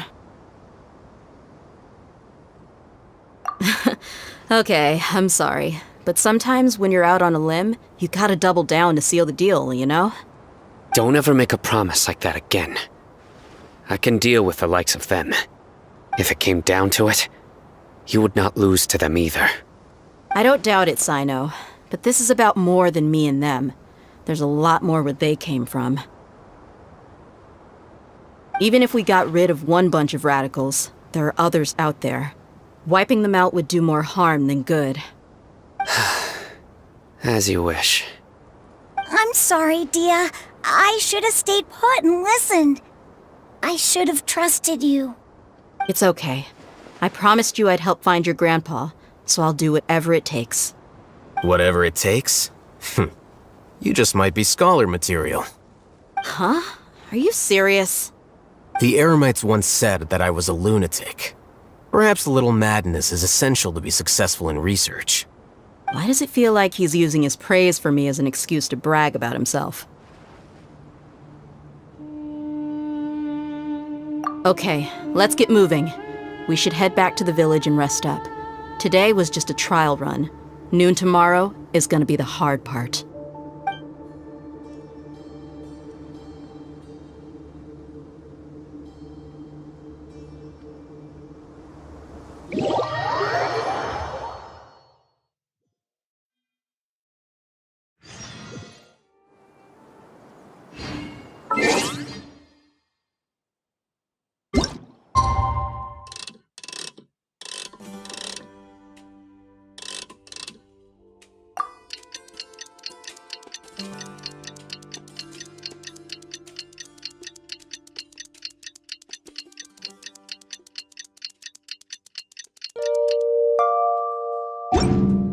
Navigating the world is a whole lot easier with a few different identities to choose from. Need me to come up with some for you?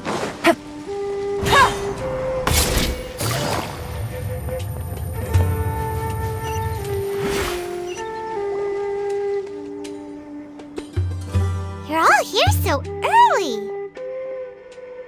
Looks like we have everyone here. Isak, are you sure you want to come with us? I'll watch from a safe distance. Dehya, I want to be there to bring Grandpa home. Okay, let's go then. Dehya, wait. What's the matter? I heard that you were quite reckless yesterday. No more of that today, understood? Or I'll be very upset with you. Fine.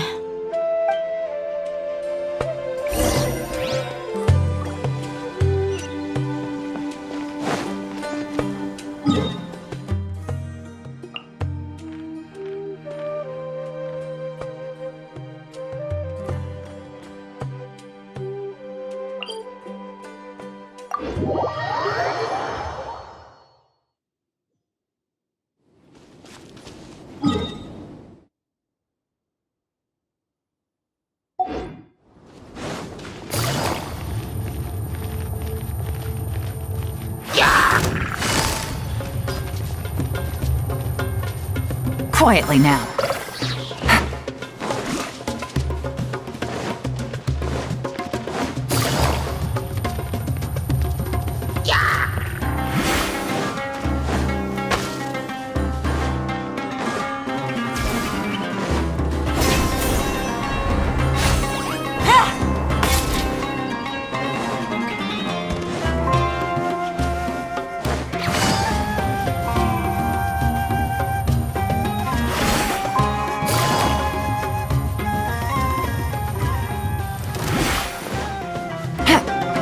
Take it easy.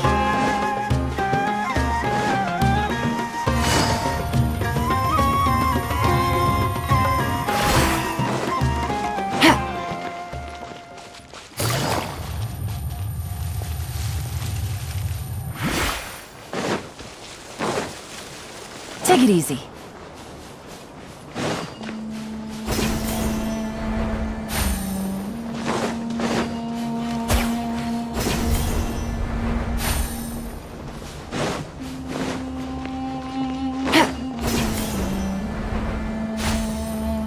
Take it easy.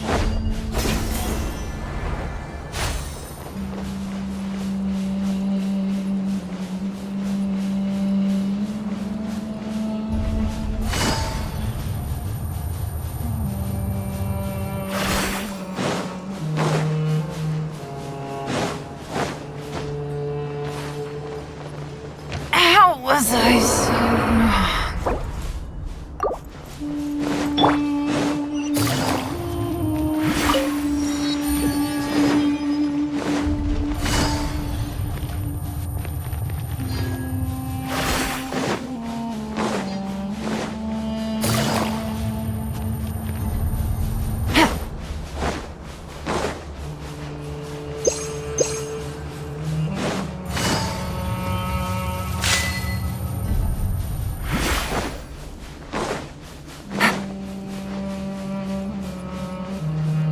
Take it easy.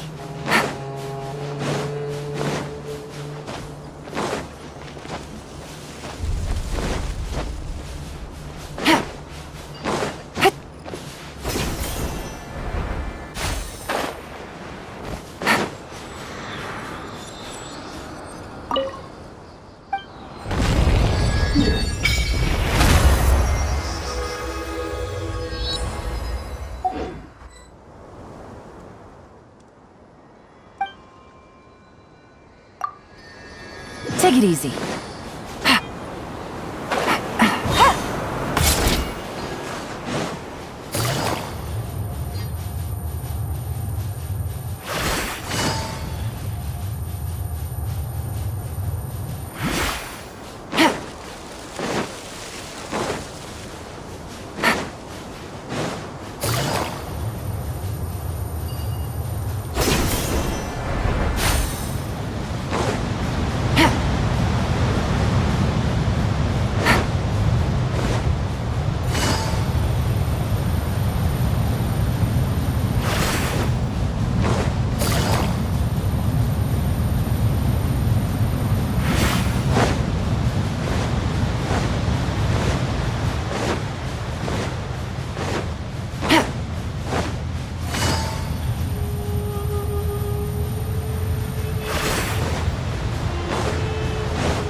Take it easy.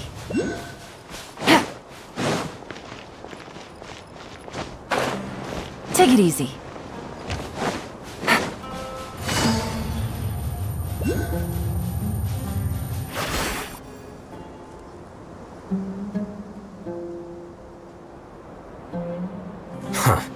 They got here before us.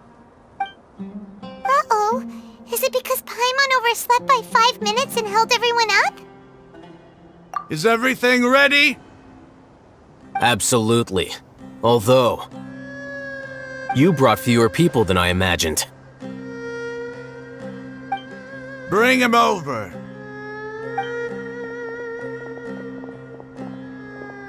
Grandpa! Why is there only one of them?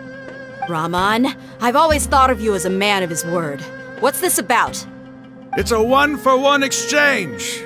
Sounds fair, don't you think? And let me put it this way. Agreeing to any kind of deal with the Dendro Archon's people is already a huge compromise on my part. Don't you think you've asked enough?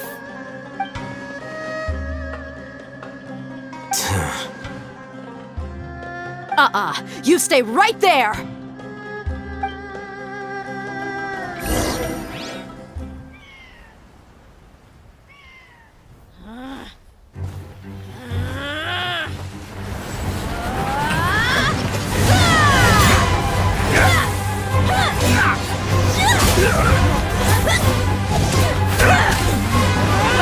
Boy, what do you think you're doing?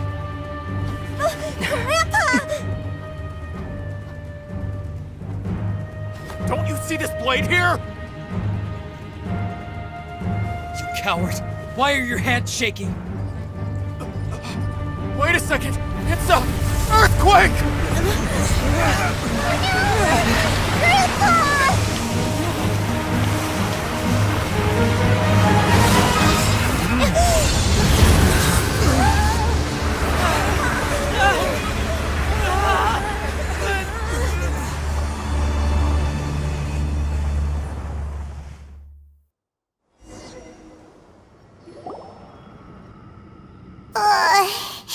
Paimon's dizzy.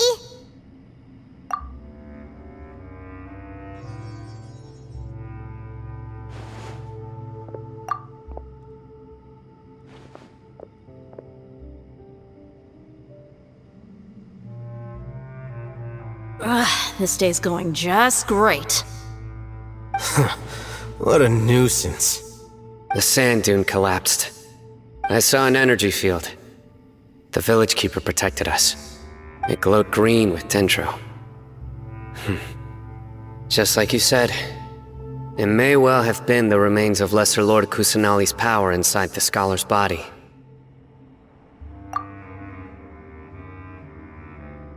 The Dendro Archon. The present one. Grandpa? Grandpa? Oh no, he's getting confused again. Hey, look around you. Did there used to be a temple here?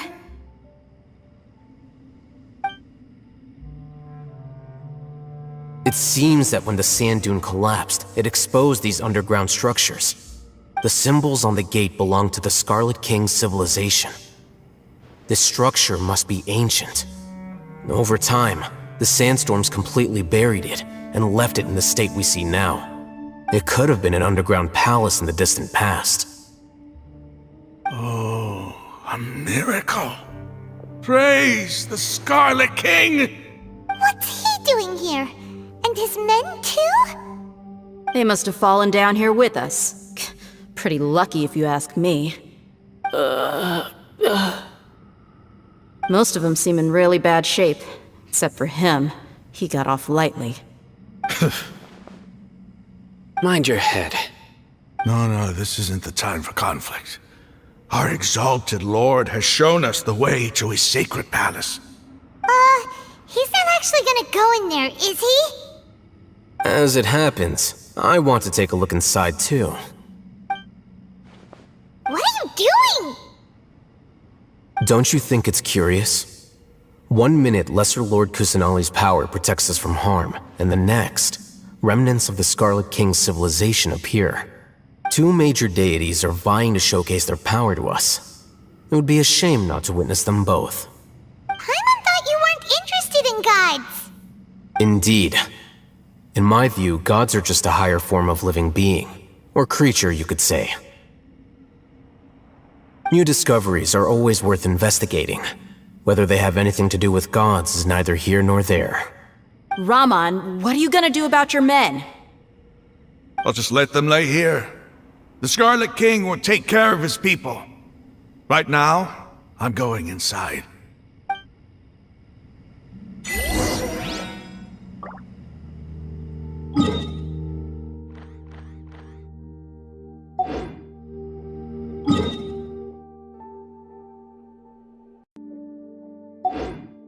I got a new letter from an informant. Looks like the situation has changed again.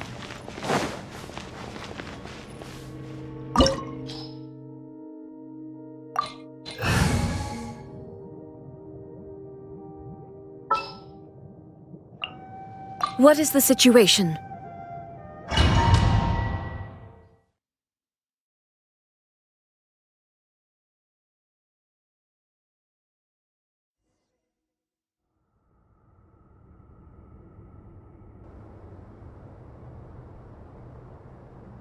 It's full of life here. This defies comprehension. It looked completely desolate from the outside. Yet, it flows with energy inside. Yeah, and there's so many plants. It's so pretty. Sir Raman. Huh?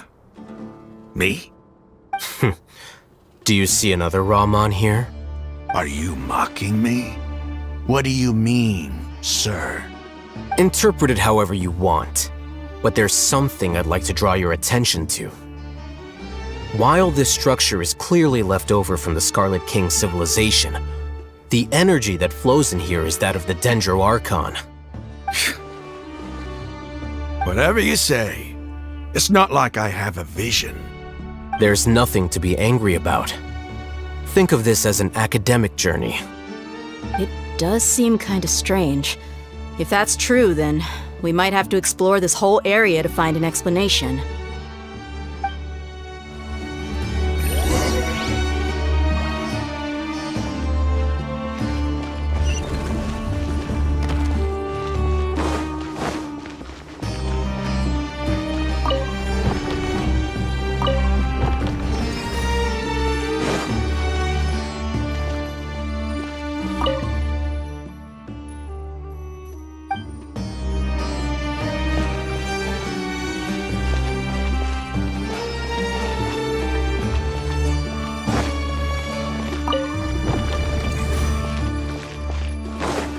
Take it easy.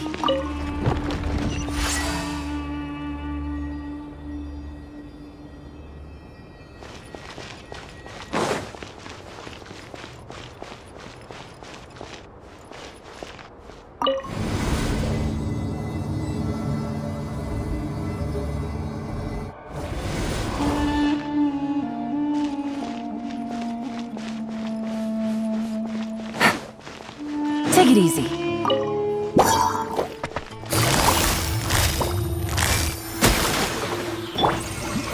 Let's light it up! Whirling snow! Yeah!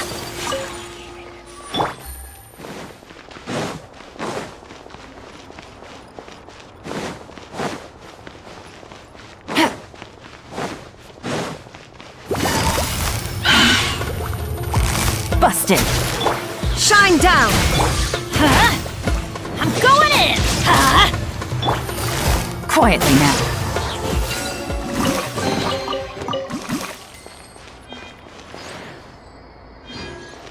Take it easy.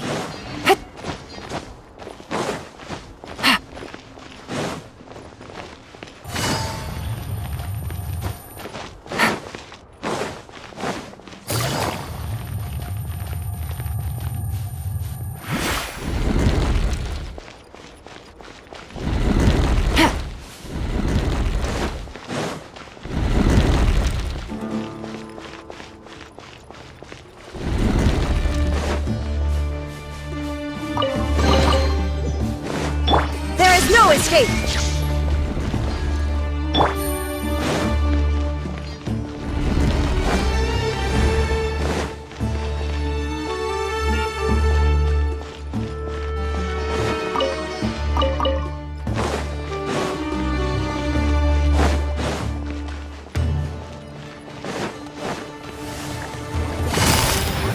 Gotcha!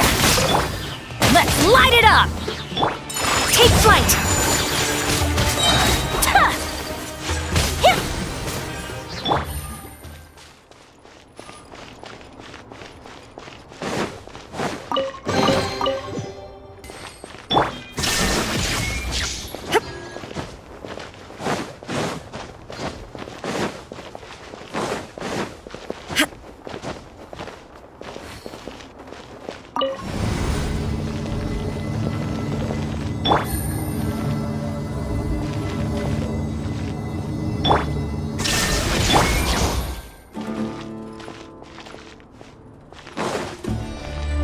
Take it easy. Quietly now. Shine down! Sakura swirl! Yeah! Yeah! Busted! There is no escape!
Shine down!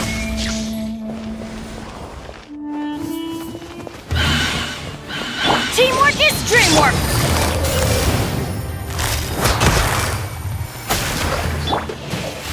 Whirling snow! Yeah! Yeah! Quietly. Yeah!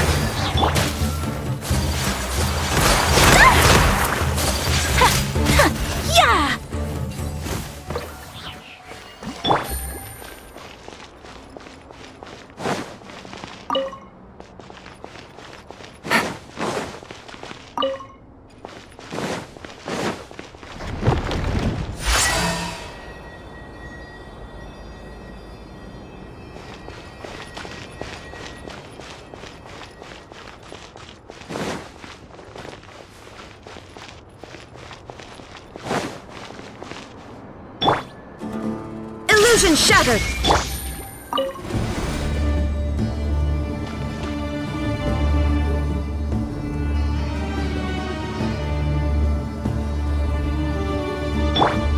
There is no escape! is a sight to see. The Scarlet King's splendor surrounds us. There's so much vegetation here. It's different than what I expected. Sure are a lot of plants for a desert. That's what I call divine providence of the Scarlet King.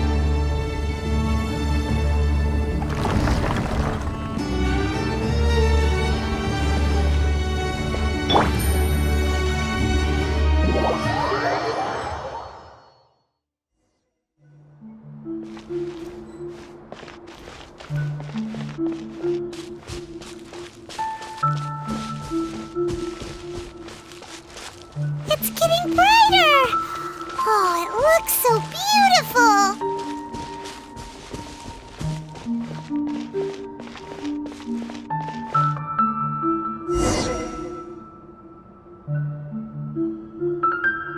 Wait. What's that?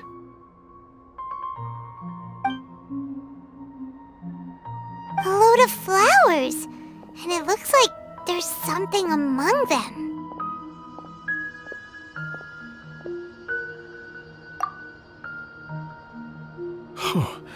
These are Scarlet King runes. They left something behind. Yes. It's an elegy written in an ancient script. What does it say?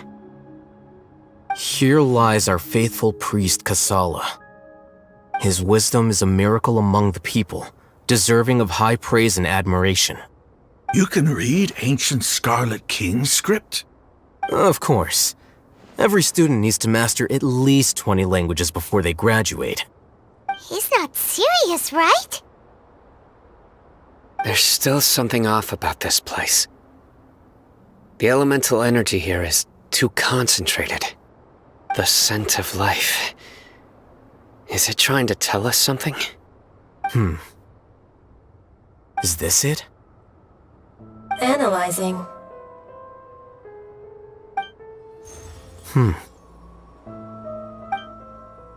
There seems to be a hidden message among these skeletal remains.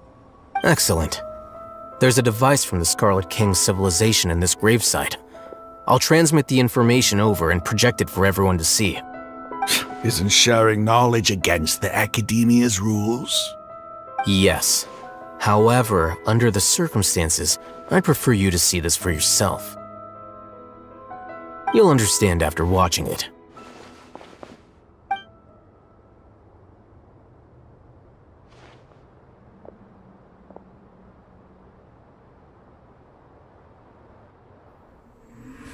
Civilization is born of knowledge, but so too can knowledge be its demise. A disaster caught us unaware. It was knowledge that did not belong to this world. The Scarlet King brought this forbidden knowledge into our world, and it quickly spread like a plague. People's minds were filled with crazed whispers. Dark gray scales spread across their bodies. Even the land was stripped of its vigor. Only a desperate, deathly silence remained. Were it not for greater Lord Ruka Devata from the forests, the damage would have been irreversible. She summoned the priests to build temples and infused into them the divine power of life. The disaster was miraculously tempered, and the embers of our civilization were preserved in Aru village. Alas, the miracle could not last. As long as forbidden knowledge continued to exist, it would forever blight this world. In the end, the proud king of the desert, my eternal lord, chose to sacrifice himself. I have spent my whole life since guarding one of these many temples. But now, my duty is coming to an end. As I close my eyes for the final time, the sight of that noble deity will appear in my vision once more. In helping the Scarlet King to eradicate forbidden knowledge, she exhausted her strength, and her form became that of a small child. How strange.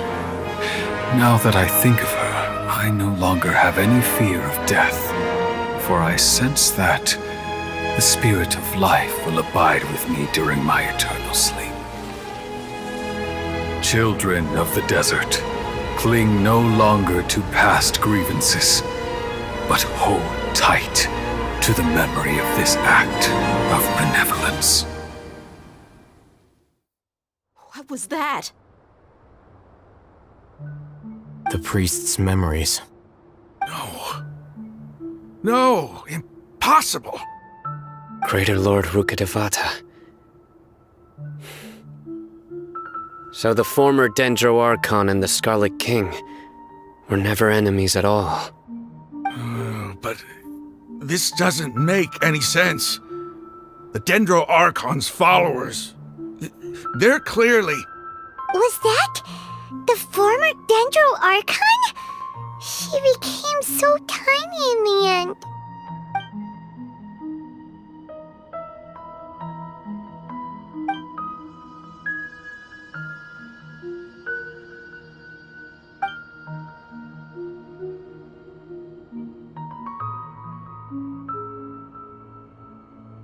You might be distrustful of the Akasha, but there's no reason for you to doubt the Scarlet King's technology. You've just witnessed his priest's last words. I've never heard about any of this before. The surviving followers of the Scarlet King all gathered in Aru village. Our god did not make mistakes. We refused to believe any of the rumors. The Scarlet King's death, the all but total annihilation of our civilization, it was all Greater Lord Rukkhadevata's doing. We saw her as nothing more than a traitor, who stabbed us in the back in our moment of crisis. Just like us humans, fighting, feuding, double-crossing each other to survive in the desert. You were blinded by your prejudice.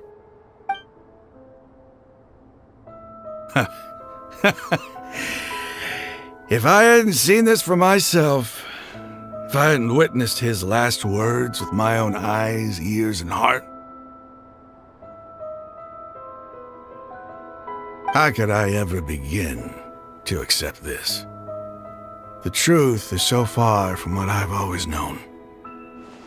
Am I really supposed to believe that after all these years, all this time seeking revenge, suddenly now my enemy is my savior? Raman, that's enough. Give it a rest. You're starting to make a fool of yourself. Dehya, tell me, my Aramites and I, what are we even fighting for?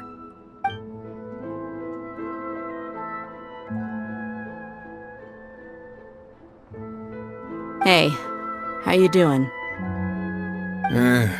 I'll live. Thanks. I should probably go. Can't just stay here forever. What's your next move gonna be? Oh, I know what you're going to ask. I feel deeply ashamed of everything I've done. You'll get everything you're asking for. But please, give me some time. After everything that's happened here today, somehow I need to explain it to the others.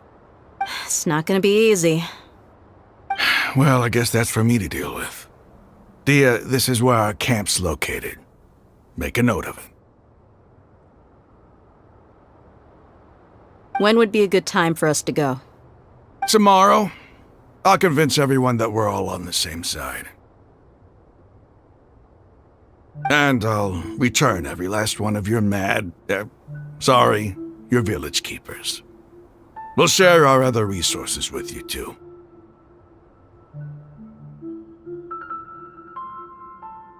You seem to finally understand that our true enemy is the sages. Yes. The gods never gave up on anyone. It's the people responsible for all this that need to face the consequences of their actions. That must have been rough, but he seems to have figured things out now. Raman's no fool. Being the leader of your own faction in the desert is no easy feat. It's too bad he was held back by his belief in the Scarlet King. But now that that's changed, I guess we have a few more people on our side. The outcome, at least, is favorable. We should get going too.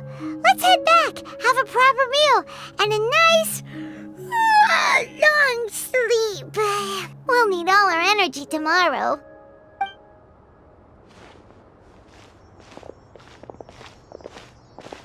Cyno,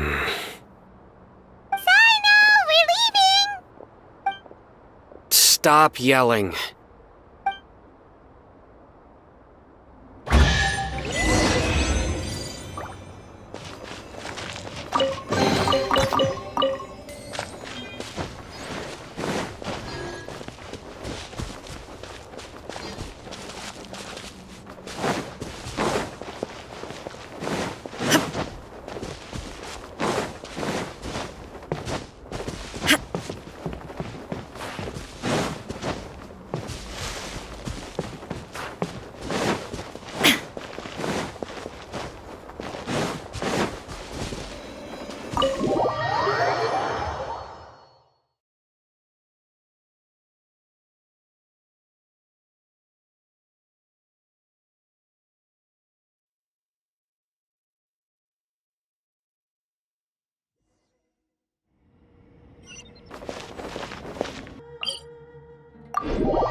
Quietly now.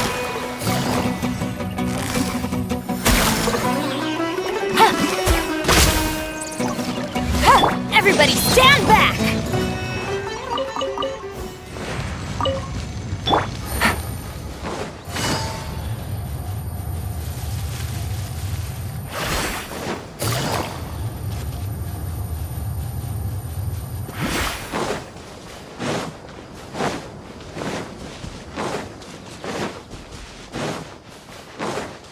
Take it easy.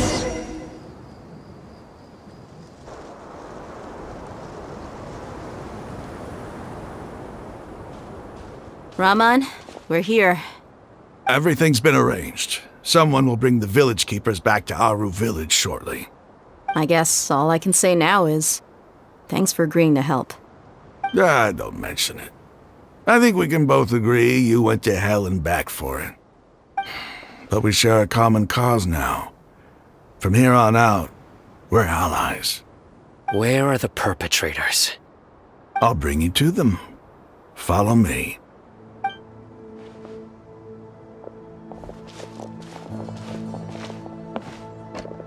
So these are the people who kidnapped the village keepers. Oh no, it's the scribe!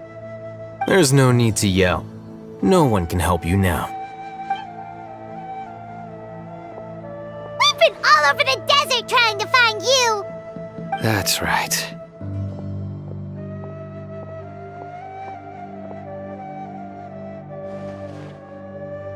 General Mahamatra? No, no! Make it quick, please! Swift and painless!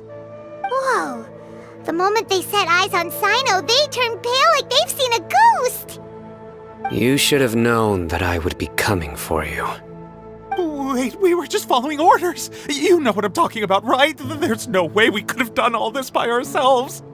No, not Cyno! He's gonna tear us limb from limb! I could do worse. Please have mercy! Start talking. Otherwise, I'll have to resort to other methods. So, your superiors have kept you quite busy recently. Why? What are they trying to accomplish? They wanted to extract canned knowledge. Don't play dumb. You know what I'm really asking. They extract divine canned knowledge. Then what? I really don't know how to explain it. Well, you better start talking or you'll be sorry! You don't want to make things any more difficult for yourself, do ya? Be my guest. Huh? Uh-huh. That sure didn't sound like a fancy metaphor or anything. You're serious, aren't you? How did you know? There's no use hiding it now. Yes, you're right. The Academia is working on an important and potentially world-changing project. They are creating a new god. A god that will belong to them and to the people of Sumeru. It may seem as if Sumeru's academics are thriving, but ever since the death of Greater Lord Rukkhadevata, scholarly breakthroughs have been few and far between. The withering of Irminsul has been getting worse recently. The sages have tried everything they could think of, but nothing's worked. I'm always hearing them say things like, if only Greater Lord Rukkhadevata was still with us. Continue. And then, someone from the Fatui showed up. They called him the Doctor. He brought a gnosis and said he wanted to borrow the Academia's research facilities. The Doctor was previously expelled from the Academia. At first, the sages looked down at him in disdain. But when he said those words, everyone's expression changed. He asked them, "Do you wish to create a god?" This is what the arrogant ignorance at the extreme end of academia looks like. First, the Academia spent a long time constructing a divine vessel, which was based on an exquisite humanoid puppet. After that, they harvested dreams via the Seb-Zerus Festival Samsara, maximizing the Akasha's output. With the Doctor's help, and the Akasha now functioning at maximum efficiency, they were able to use it to extract the power from the Gnosis and convert it into a divine core. Next, they decided that their new god needed to possess divine wisdom. For that to happen, they needed a huge quantity of divine canned knowledge. It adds up. But how do you determine whether the knowledge extracted is of divine origin? Call it an educated guess? The Academia has been trying to figure out the exact source of the Scholar's madness for centuries, but to no avail. Nobody can explain the cause of this phenomenon. Surely you can see what that implies, Scribe Alhaitham. If it's knowledge no mortal can comprehend, then it must be something only gods are able to decipher. In other words, it's the source of the God of Wisdom's omniscience and omnipotence.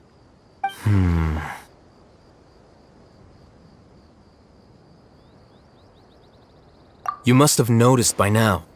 The Academia doesn't care about who their god is. It's the ability to exercise control over knowledge and wisdom that matters. It is as if they are cursed with a desire for omniscience and omnipotence that burns in their blood. Some organisms demonstrate phototaxis, and thus orient their entire lives in respect to sources of light.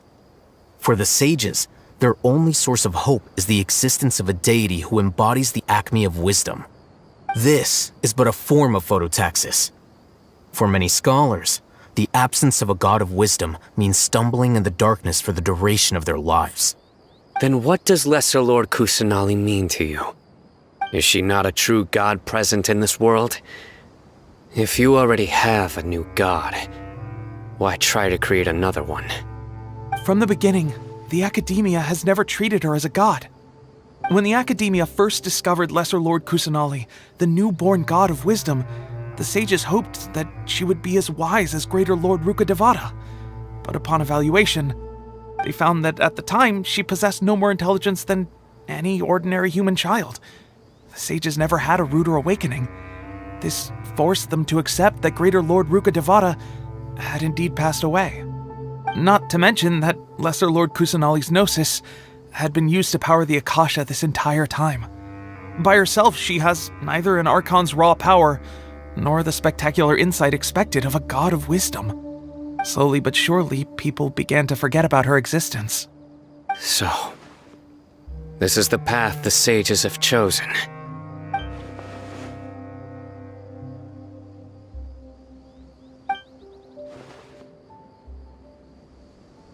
All right, let's try to keep our cool. If everyone's in a bad mood, then let's change up our scenery. Raman, give me a few men to help us escort the village keepers back to the village. And these two scholars, they're coming too.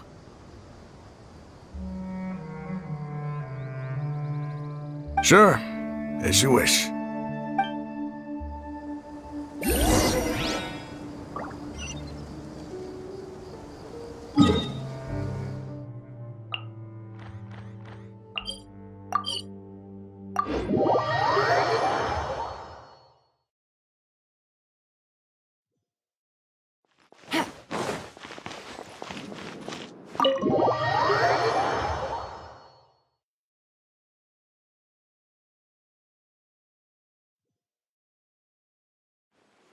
The village keepers you've found have all been returned to their homes, and each one has a dedicated caregiver to look after them.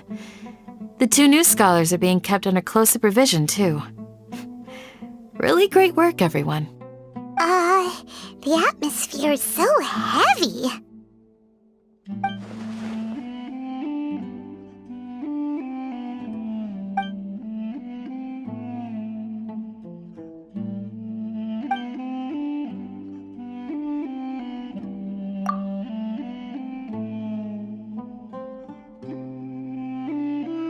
Hey! Say something! Stop spacing out!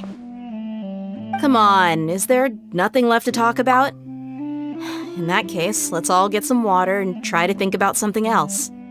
Or I can go fetch some snacks. Oh! Paimon's so coming with you! Do you have any plans, Traveler? Gods above, you're not talking about work, are you? So you were still withholding some information?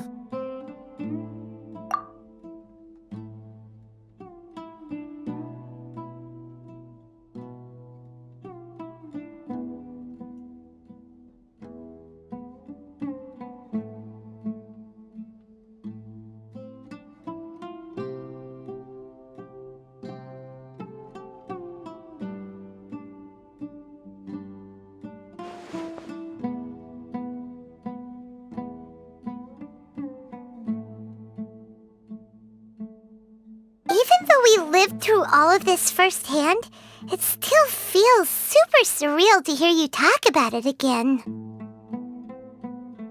What a whirlwind of a story. I felt like I was holding my breath the whole time. It seems like there'll be more issues to face in the days ahead than I'd anticipated. Still, now's a good time to make our next move. Now that Ramon's joined us, we'll be an even stronger team. It's time to make a plan.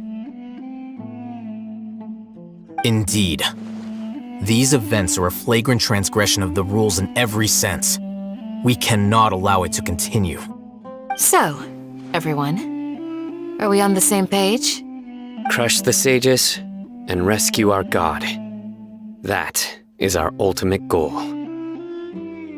Well, let's brainstorm a little more about what other resources we can draw on.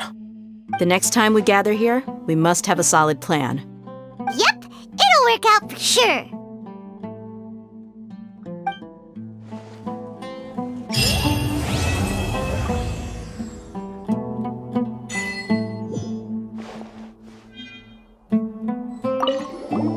Don't rush. This is a big undertaking, and the planning and preparation for what lies ahead will no doubt take some time. Take it slowly. We need to make sure the plan is as effective as possible.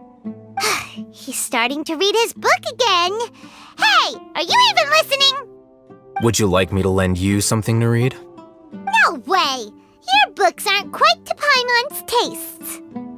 I was joking. I know my books are far too difficult for you, and I have no intention of lending them out. Ugh, you're so annoying!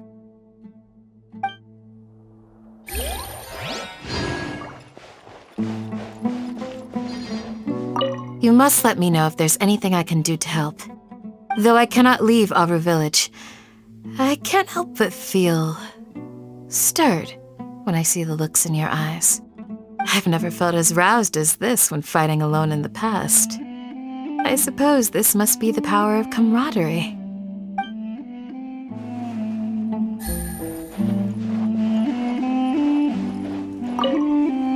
In the past, I never imagined that even the gods could suffer from hardship. If we can find a way to change all of this, will this nation become a better place?